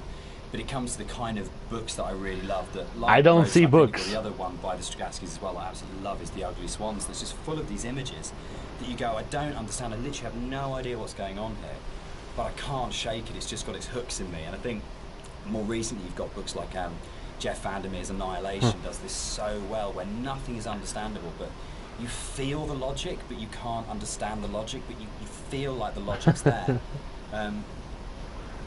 Okay. One of the really important images in the game is the radio mast, and the soundscapes that I wrote for the game are really tied into this idea.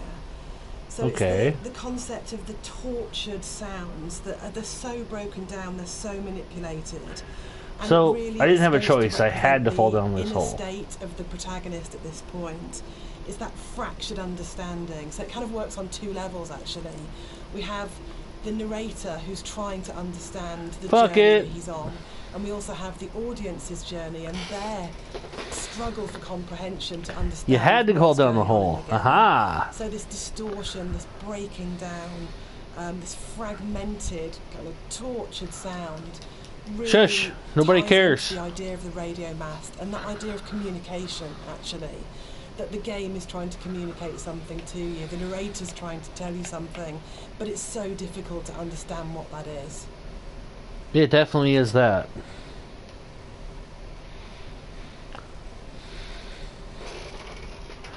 Loading!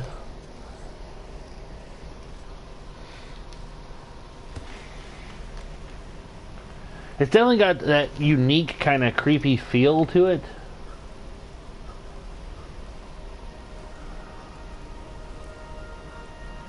And here's where I lost my flashlight. This is still really, really pretty, though. The cave is so massive, it's daunting.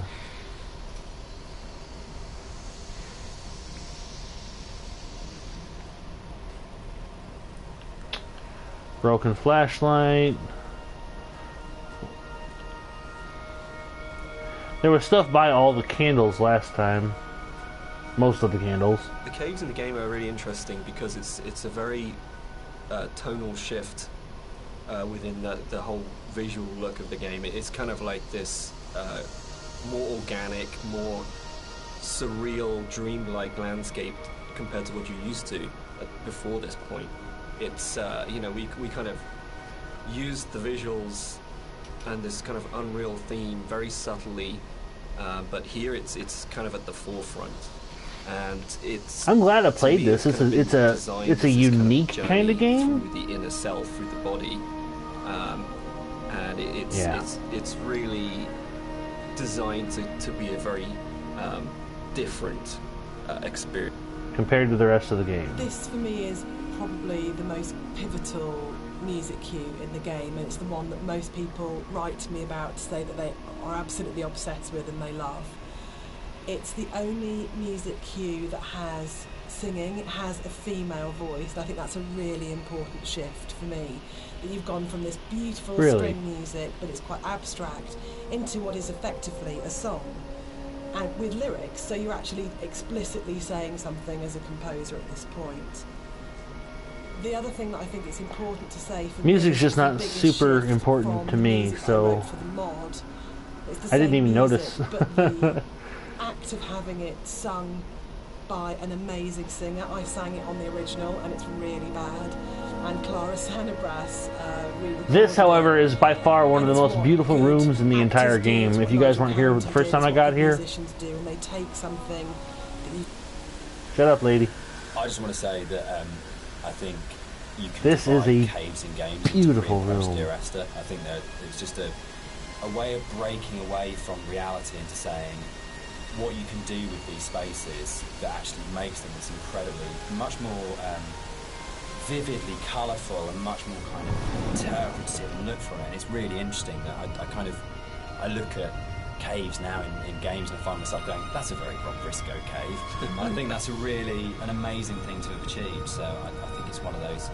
It's great paying other people's work compliments. I enjoy that because you never feel like you're being big headed about yourself. But I think it is Rob Briscoe caves. So he's the one who designed the caves. Again, down to that blend between well, Rob, visuals that just, it's a beautiful cave system you made. It really is. It's one of the I doubt they'll ever see my playthrough of this, but I think as well, it's beautiful. I think you know what you're getting with Dear Esther for the first 45. I think when you're designing a game, it's very easy to get very locked into what the system can do. And you're trying to deal with all the different variations of things that if a player does this, then this. And you have to deal with I think it would have been better if it would have just been director commentary and not having to walk over those speech bubbles. You might have an idea, but then how does this radiate out throughout the entire system? And you get very caught in the idea of what the system just keep has talking to me, you know? The system has to be and this kind of thing. And I think what's really important as a sort of a designer, as a creative, is that understanding that actually the real game is happening in the player's head, and that the system can be whatever you want it to be, but if the game isn't running in the player's head as opposed to on the screen, then you're missing a trick. You're not letting the game be everything it could be. And I think the great game's definitely unique. With a game as simple as Esther in a way is that those sort 16 follows, amazing, buddy. There's not a huge. You only had I think 7 yesterday. You can really heavily focus on what is the game experience that's being played out within the player's sort of mind and heart at the moment. So you more than doubled. There are other, sort of, I know this is a kind of a. What's really important to me is that Dear Esther started out as a Half-Life 2 mod, and if the Half-Life 2 modding community hadn't championed it and celebrated it and downloaded it a lot and talked about it and loved it, then it would never have been a game. So it's never really bothered me the kind of is it a game conversation, because as far as I can see it, Dear Esther and like everything that's come after it's been inspired by it. This was championed by Half-Life 2 modders, and they made it what it is. And so if you've made something that the real kind of hardcore of the hardcore in terms of these first-person shooter modders. Have gone, this is really good, really special, and we're behind this. Then you've already got the support of a really amazing gaming community. That's pretty cool. And the fact that they champion. Sorry, I'm not gonna listen to everything, but like I said, they don't seem to have it timed very well for me to keep going. And when I hit these speech bubbles, so more as a film score than a traditional interactive game music score. And what's really interesting for me is that the lack of interactivity in the music was never a problem for anybody that played the game. And that's a separate discussion, but there's a big schism between game music composers. I still think it's so damn pretty. Music should be following the player at all times in terms of interactive music. But one of the reasons I wanted to say something at this point was I don't see that they've hidden any speech bubbles over there or over there. The paper origami boats first came into things with Esther, really, but it felt like a really amazing metaphor of taking these letters and folding them into boats and then letting them leave the island, because you kind of, you know, at this point in the game is kind of the realization is there that this isn't going to end well, and that the narrator is never leaving the island. And the idea I kind of figured that. This kind of, again, the idea of communication, or the attempt or failing communication, or trying to speak through the comb or whatever it is, however you want to interpret it. But the idea of putting the boat in the underground river really. See, I thought it might have been a coma as well, like, but that sort of dream-like kind of quality of the caves. God, this game was weird but cool. There's something really sad. But about weird. this It's one boat, really when you weird. see it It's go past, really you weird, know guys. even the boats aren't going to leave the island. Like, this is something which doesn't have a tidy, neat kind of like resolution. And there's, even if you don't sort of think about it to that sort of level of depth, there's just something. It's one of those things that I really love. In a lot of ways, the caves were the hardest area of the game to actually write, because we knew we didn't want to have much voiceover in there. I think because of the strength of the music, and this goes right back to the original mod, we wanted that to be the voice and for it to be a chance for Esther to speak rather than the narrator.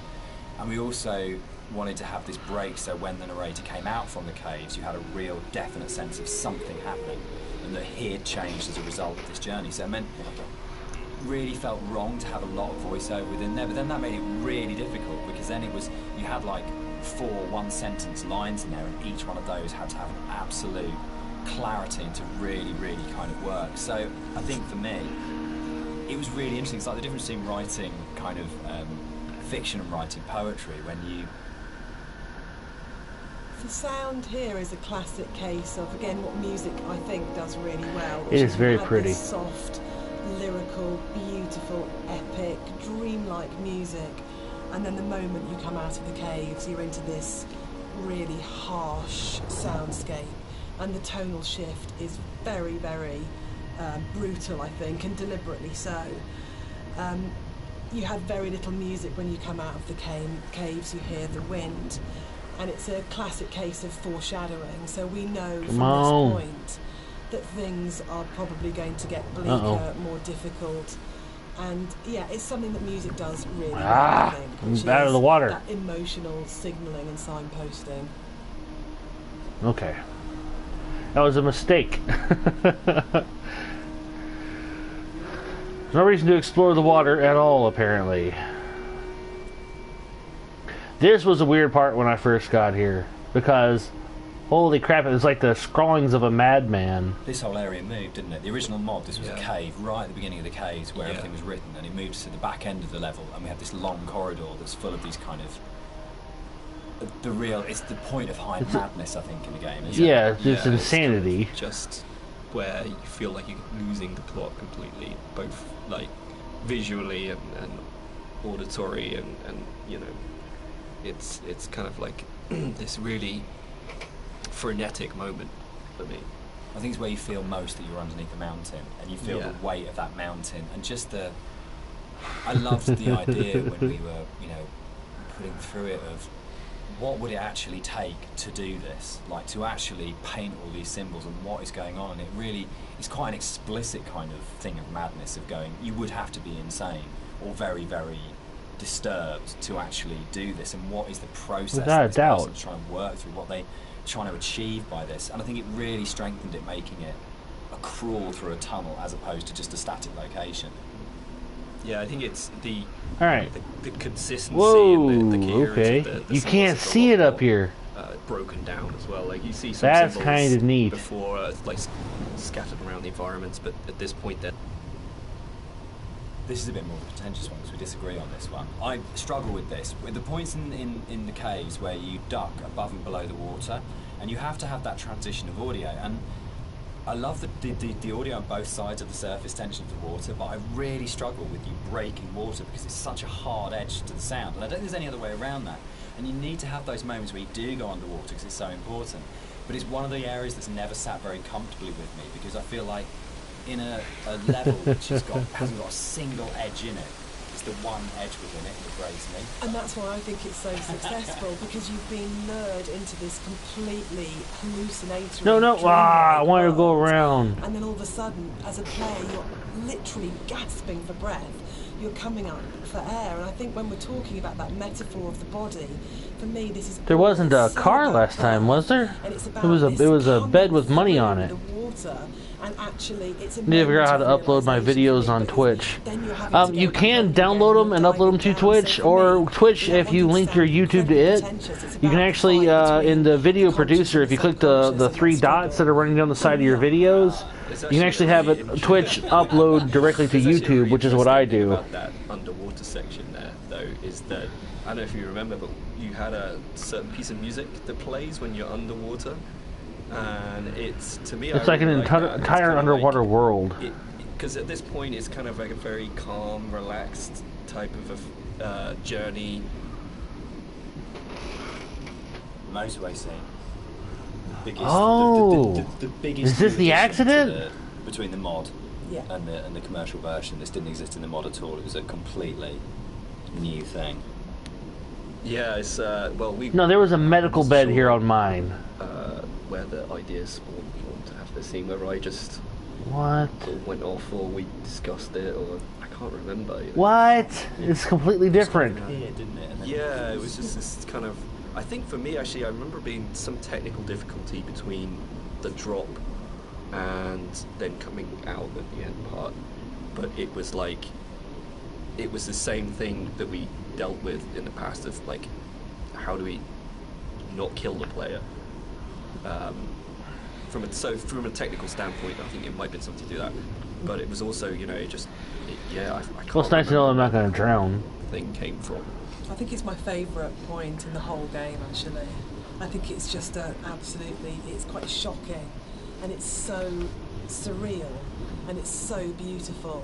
And from an audio point of view, you have that baby's heartbeat bringing us back to the idea of the ultrasound. Was Esther pregnant? And it, again, Now, it's one of those moments that I think there was everything just a medical bed collates here when I together, played this and the it's first so time, just a unexpected. little bit Yeah, ago. for me, it's like a moment That's- of that's realization. so weird. It's like it's, you know, it's coming to terms with something almost. You know, whether or not what actually is going on at the moment is real, this did happen. There's kind of an absolute.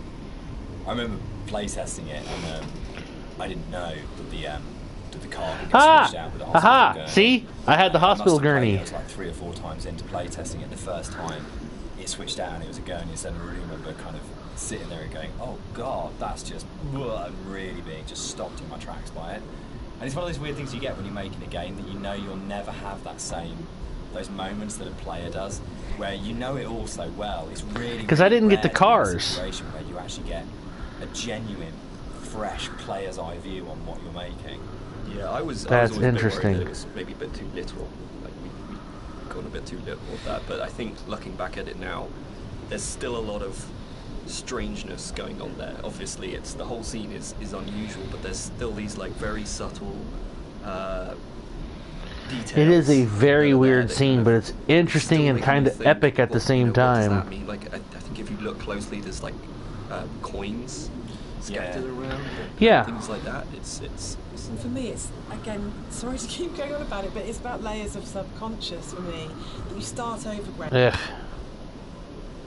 So the admission really is that I did play fast and loose with the geography of the M5. There isn't actually a welcome break services just outside the junction of Sanford, but As we has also been know pointed out that's to where you. players. I mean, what a thing is if you make something that's based vaguely on somewhere in real life. In terms of a compliment, when you're getting emails from players going, there isn't a welcome break there, and people really trying to work out where is this, and whole threads about where on the M5 it is. That's just the most amazing feeling. But I think what I really love about, what I think works really, really well in Esther, and again, it's something that I think is really carried forward. Do I have to swim up? Is that a lot of the time we're not dealing with kind of like big, glamorous, amazing, epic places. It's a sort of like a ratty little island in the Hebrides. It's someone who lived in Wolverhampton. It's just outside, you know, a service station on a stretch of the M5. And I think that earths what's going on. It gives it a realness as well, particularly when you sort of put it against the surrealness. Oh, that's kind of cool. I didn't even know I could swim this far. I swam up last time and it got me out of the water because I thought I was going to drown. Car accident just outside Little Chef, and it kind of that playing off those two things against each other. It's like making the ordinary extraordinary. Absolutely, yeah. Can I get on top of this?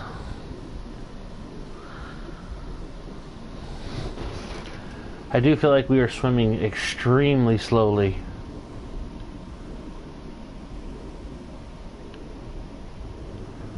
Up, up, up, up, up, up, up. Swim up. What the hell? Alright.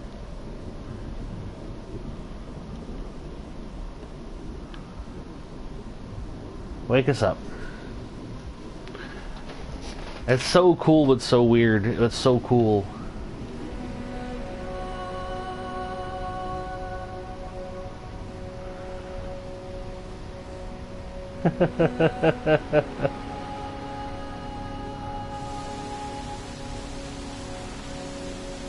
Wow, it's a beautiful cave.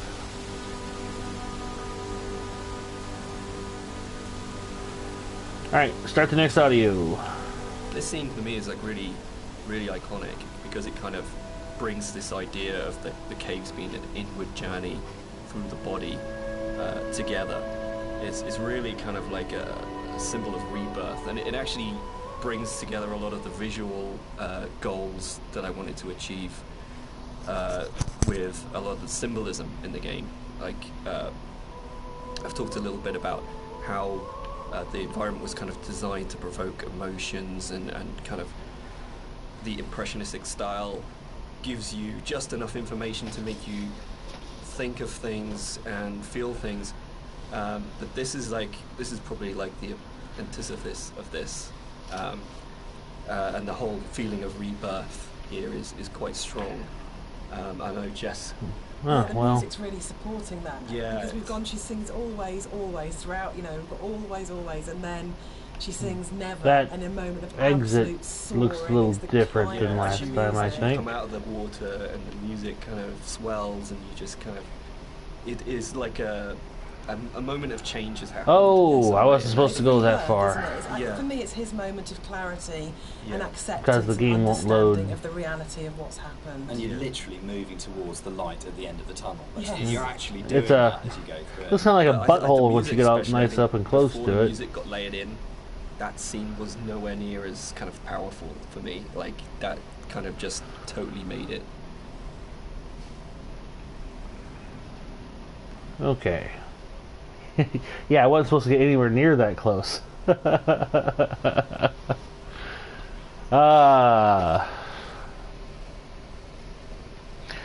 to get the videos that you stream on Twitch to stay, that's another setting you have to set up. It's not that hard to do. Leaving the caves finally. Dan and I had worked on lots of projects together, non-game projects, before we made Dear Esther. And I think the thing that links all of the projects that we've worked on together is the idea of hidden stories and layers of stories. And one of the things I wanted to do with the music was to embed hidden little hints and stories into it. So the music that you hear here has Morse code. And Really? Morse code is spelling out the word Esther. And I really, That's really liked interesting. this concept of that some people would understand that it was Morse code and try and figure out what it was saying. It also provided a really interesting rhythmical. See, I didn't It's know that probably at all. the level which has changed most from the original mod. I think it's much bigger than the final level in the mod. And one of the major changes in there is in the original mod, the whole side of the cliff face was covered in painting and writing, and a lot of that moved inside to that corridor in the caves where it's really obsessionally painted on. And it was really, we spent so long on that because we were trying to get it looking right. Because like a madman? It's one of the really Yeah. interesting examples where I love the image and the idea that you've got this guy painting the entire side of a mountain with words and symbols and things. But it was really interesting when it went into the rebuild, it just never worked. And I think it was because the environment was so crude in the mod that those symbols and that painting became the focus of the level, and it changed the feeling of the level completely when actually that just wasn't something we could realise in any way, that not even technically but just didn't artistically look and feel right. And I think probably sort of retrospectively looking back on it, that's about the sort of the sophistication. I'm kind of trying to hunt down the speech bubbles. Rather than just being, this is literally just a canvas that we write words on, to actually the environment telling its own story without Okay, the story no speech being bubble there. literally painted on it. Yeah, it was very difficult when we were experimenting with that to kind of like. Why put a vibration Make it feature in there that makes me like worry about my health if there's no For health? me, it was kind of, I wanted to kind of bring the player a little bit back into reality after the caves, and I think with having those symbols everywhere, it was kind of. I think one of the most fascinating things for me about planning this director's commentary has been that in previous years, when all the three of us have talked about Dear Esther, we've talked about the interpretation of the player. This is such an But interesting actually going game. through this together, post having made it, we're still surprising each other. Yeah. And I think that's really, really interesting. Somebody better for me, mention about that because person who's looking it out over there, shows because that that's we left definitely a person. Because when you interpretation get for there, each other. you can still And that see we them, like when you're trusted each over. other actually You guys can't just see what I'm on pointing at. it. When And you're because on we the each far end of the brought mountain our over here, own you can still see that person special standing there. But when you get there, they're contribution to gone. the game. We didn't have to, in a way, talk it to death or say you have to justify every idea you have or talk it to death or explain it. That Rob's idea that the island is very tainted and corrupt, and my idea that Dan didn't know that the whole level of the caves is a birth metaphor. I think it's really amazing that we're still finding out things about the game that we didn't know. I think it was nice when I came onto it, because Dan was basically like, he gave me a bunch of materials, but he left me to my own devices for a lot of it, and we kind of like, I finished the level and Dan would play it and give me some. One of the really nice things about the move from the mod to the commercial version is that we had a couple of years worth of the community talking about the game before we This is went back interesting. into it again. And Ooh. one of the things that I read. See, I didn't before come to this cave was last time that because I didn't want to fall into someone more. constructed this amazing version of the story where they decided that the narrator was Paul, and I hadn't thought of that. It was never part of the original writing. Oh, That's so amazing that's that as a that's writer, one of those clear the machines. audience can find something in what you're doing that you hadn't thought of. So What? it's really important when we went back in to record the additional set of voiceovers. I thought, I absolutely want to do this. I want to take this idea that's come out of the fans and to run with this and to add an entire new sort of stream of story in there. So we added in a couple of cues within the fourth level that intimated much more strongly that actually Paul wasn't this other character who caused the accident, but actually you were responsible for everything. But again, it was then trying to Pictures find of that the balance of not accident. overcooking it, so you weren't led to that idea. But just if you happen to have the combination of just a couple of narrative units, then you would possibly. Yeah, see, I that's what I kind of assumed was that we were the ones who caused I've the been on holiday accident. to Greece lots of times, and one of the things that I always really responded to emotionally was those shrines that you see on the road, and sometimes they're dedicated to saints, and sometimes they're to markate where an accident has taken place. So you'll get photos of the deceased person and flowers and candles, and it always really touched me. And so I said to Rob, I think it would be amazing to get these into the game somehow. And then Rob took that idea and ran with it. And I think they're so successful and they're so beautiful and they're really Creepy. moving. And I think it's because you've had this elemental scale. You have the island and it's huge and you have that scale. And all of a sudden you come around this corner and it's absolutely brought back to the human scale again and to that relationship Okay. of the individual.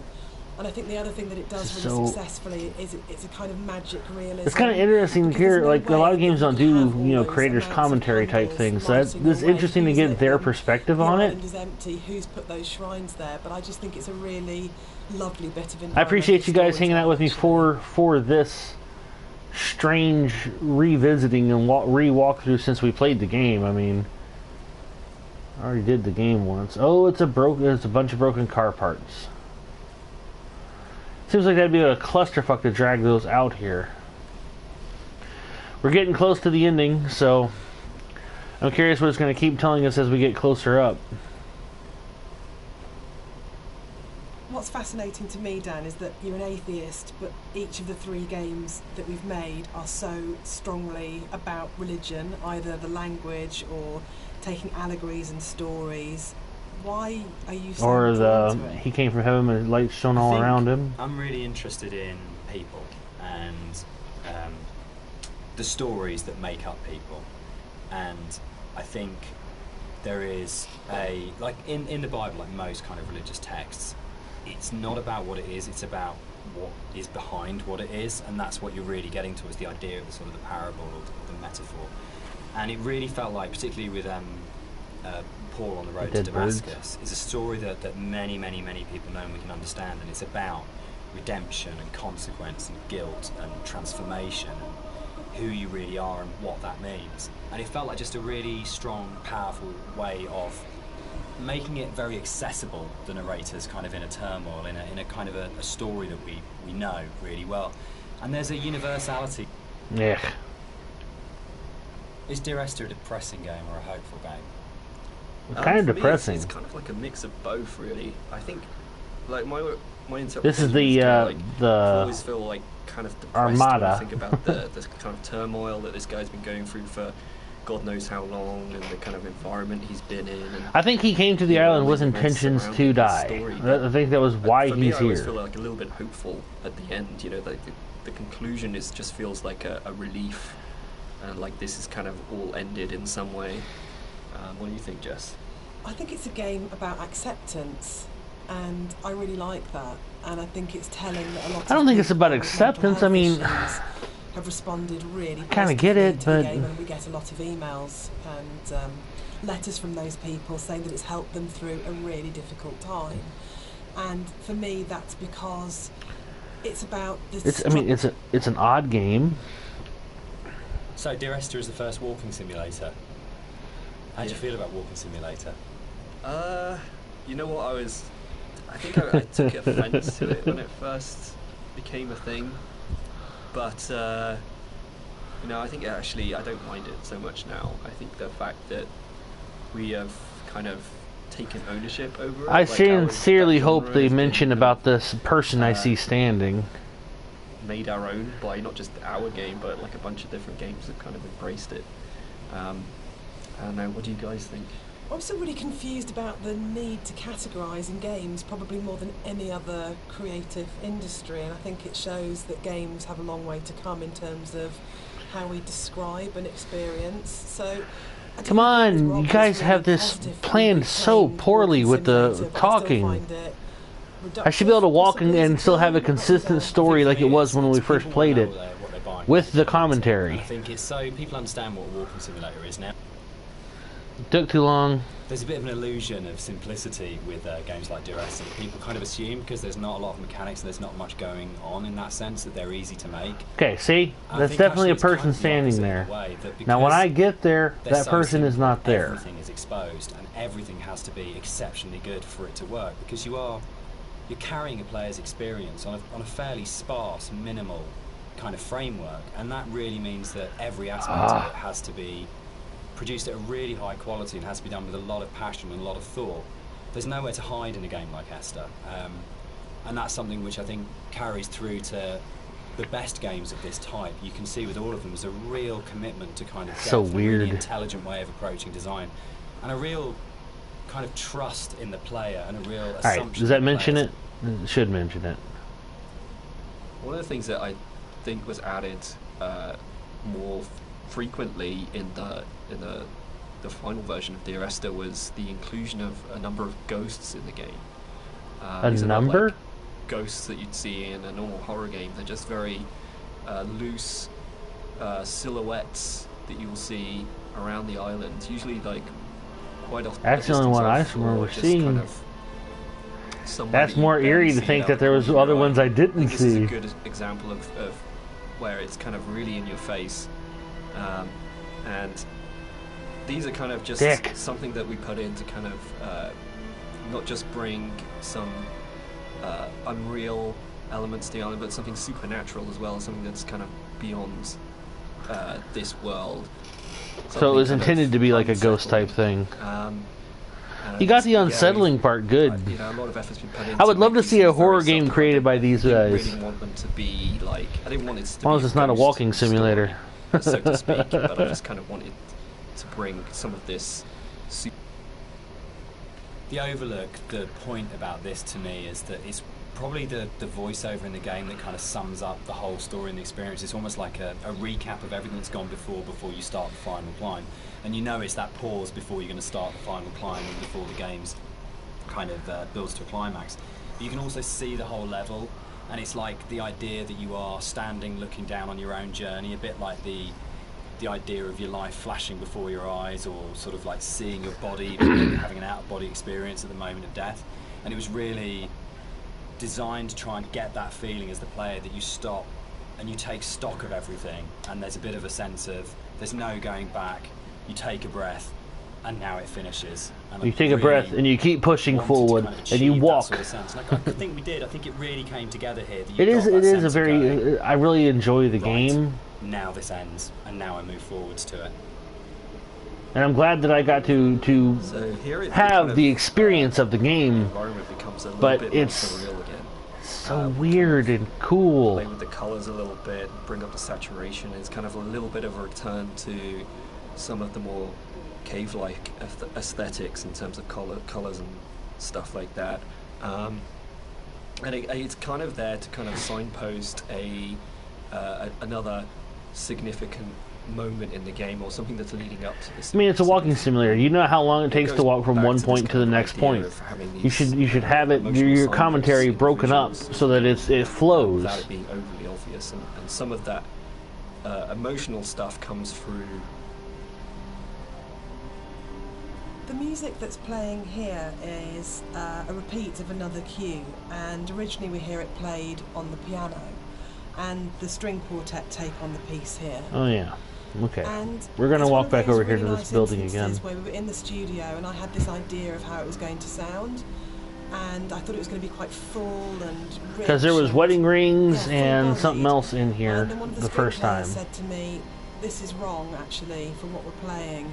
And they said, let's strip out all the vibrato, let's play it in a really Scottish, plain style. And it absolutely transformed that piece, and it's one of the really special things about being a composer, is that you get to collaborate with people And then who the car keys. come fresh to it. So you have this preconceived idea of how it should be, and then they say, no, why don't we turn it around and think about it like this? And it absolutely fits and works for that scene, because what we're getting at this point is It's very sense of somber and fragility sad. of an ending. Hey, And hey, it's almost Uncle Rat, reminiscent how's it going, of my a friend? funeral procession. It's slow and Thank you it's for dropping dirge-like. by. But yeah, it was. This is such a weird. It was possible Thing. that this last section of the game could have felt quite laborious and forced, because it's two long zigzagging paths that just go up, and there was a real importance to getting it right. Quite a lot of work went into it. I think at this point for me, you probably as a player understand that the narrator's going to die at the end. And Oh, this I is knew it. that And well, unlike well where the far rest of the ago. island, there's this sense of this could just keep and keep going on forever and ever and ever, and you're going to keep the motif of come back. But I think when you set on this path, we really wanted to have that sense of this is it. This is the last time you're going to walk these paths. This will end now, and that. This is a sort of beautiful idea of moon. going, you're kind of climbing towards your death, but you're also moving towards a point where that glimpse in the caves where you see the mountain. Yes, we've already played through the game once without it, and this is the second playthrough. I'm doing the director's commentary because I want to hear what the directors were thinking about as they did the game. It's really interesting. I mean, it's weird, but it's interesting. I know that this is going to end. And I know that there's nowhere for me to go apart from follow this path. Like, as soon as we reach the top of this cliff here, that's where the end of the game is for the second time. So, subtle mix between the dread of it and the acceptance. It's where the positive and the negative. I haven't listened to all of the commentary because some of it drolls on. They don't have it spaced out very well so that you can just keep walking. You have to stop and listen to hear it all, which is unfortunate. With the climb being quite a poignant moment of the game overall and of the story, it was quite a difficult task to try and make that climb still interesting and not too laborious, because it's kind of this zigzag up there with nothing really. There's no real environment. You just kind of have the scary portion on of one it side and the cliff face on the other. So there was quite a lot of work that went into kind of building up this feeling of tension as you're rising and kind of making this moment as poignant as possible while still making it interesting. So a lot of effort was put into building up this weather, building up the winds and the swaying of the grass and kind of the volume of the soundscapes and ooh, fancy. Everything mixing together with the music. I would recommend this game, Esther, to anybody. Dear Esther, it's interesting, but it's so like it's not a game. It's definitely a walking simulator, but it's unique. Dies, and that's very purposeful. You'll see no more wind. It's just kind of like a symbolic thing where you're coming to the wind dies when you get up here. I didn't realize that last time. And that's been very deliberately designed that way.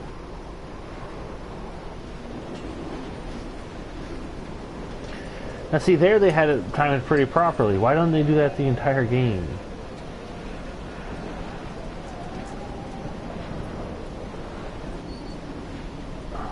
He makes one hell of a jump. I mean, no more commentary? I was hoping for one final speech bubble.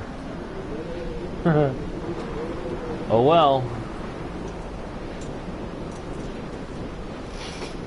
We had a lot of debates, didn't we, about the ending of the game and whether the player should retain control or whether it was okay to go to a cutscene at this point.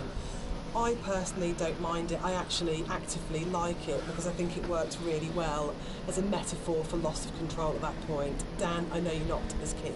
Yeah, I'm not. I would have loved the player not to have had control taken away from them, but to me it was a balance between two evils: the evil of having a cutscene and the evil of the player accidentally falling off the ladder halfway up and destroying it.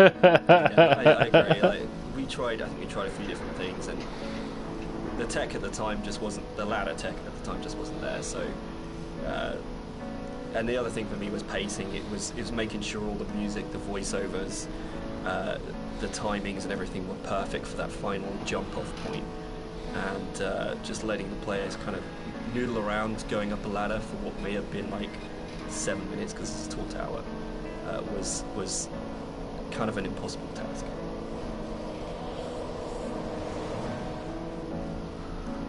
One of the things that I enjoyed the most on working on Dear Esther was Rob's beautiful visuals were so inspiring, but Dan's words are always so amazing to write to. I think that's where we start as a partnership. And the music at the end was so easy to write because that last voiceover is the Make me a bird. To me, as it should be, because it's the last VO, so you would have failed if it wasn't good. But it is just so beautiful and moving. And for me, talking about whether streamer fucking dies live on stream. And it's really, it signifies to me transformation, freedom, escape, acceptance. Yeah, and it was just a beautiful cue to write, actually. God, you know, playing the game twice in one stream is one thing, but I mean, the first one was left you so many questions, and you're still left with questions even after playing with the director's commentary.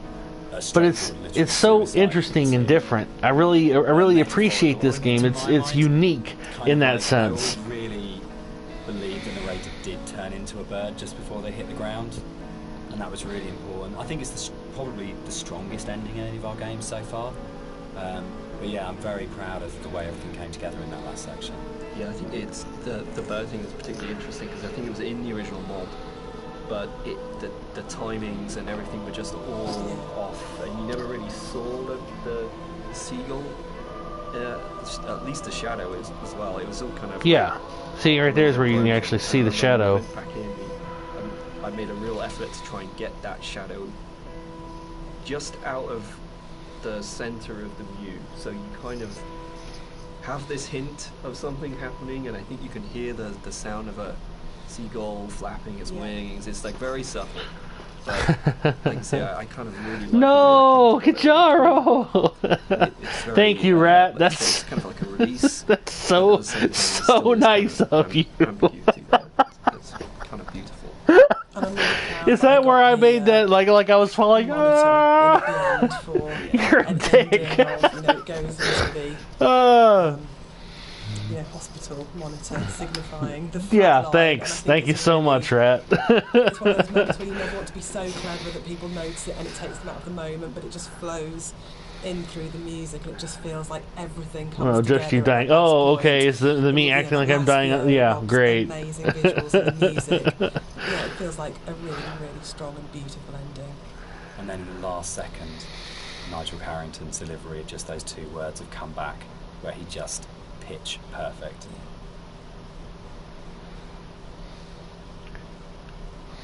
So that's the end of the director's commentary. We'd just like to say a big thank you to everyone for listening. We hope you've uncovered some secrets and some I facts that you learned some didn't know things I about the didn't game know about the before. game, yeah, I'd also so... like to say a huge thank you for buying the game and for all our fans who've been behind us and been behind the game and have kept it alive all these years. It's a real privilege that it's still out there, still such a title that people love so much.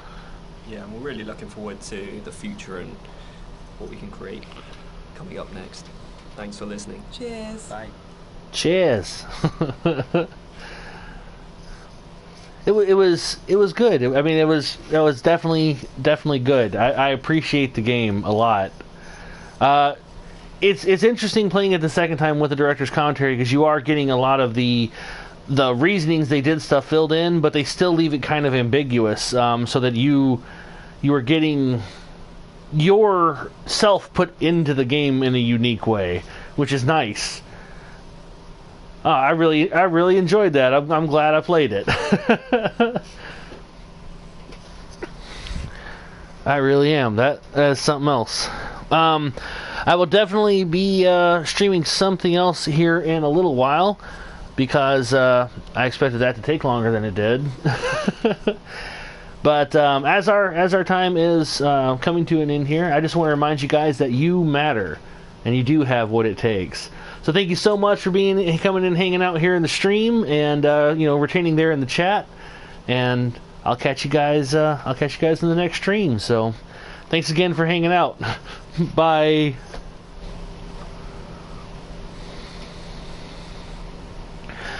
Oh, before I actually end the broadcast, hold on one second, guys. We are going to go raid someone. So give me just a minute after I stop the broadcast.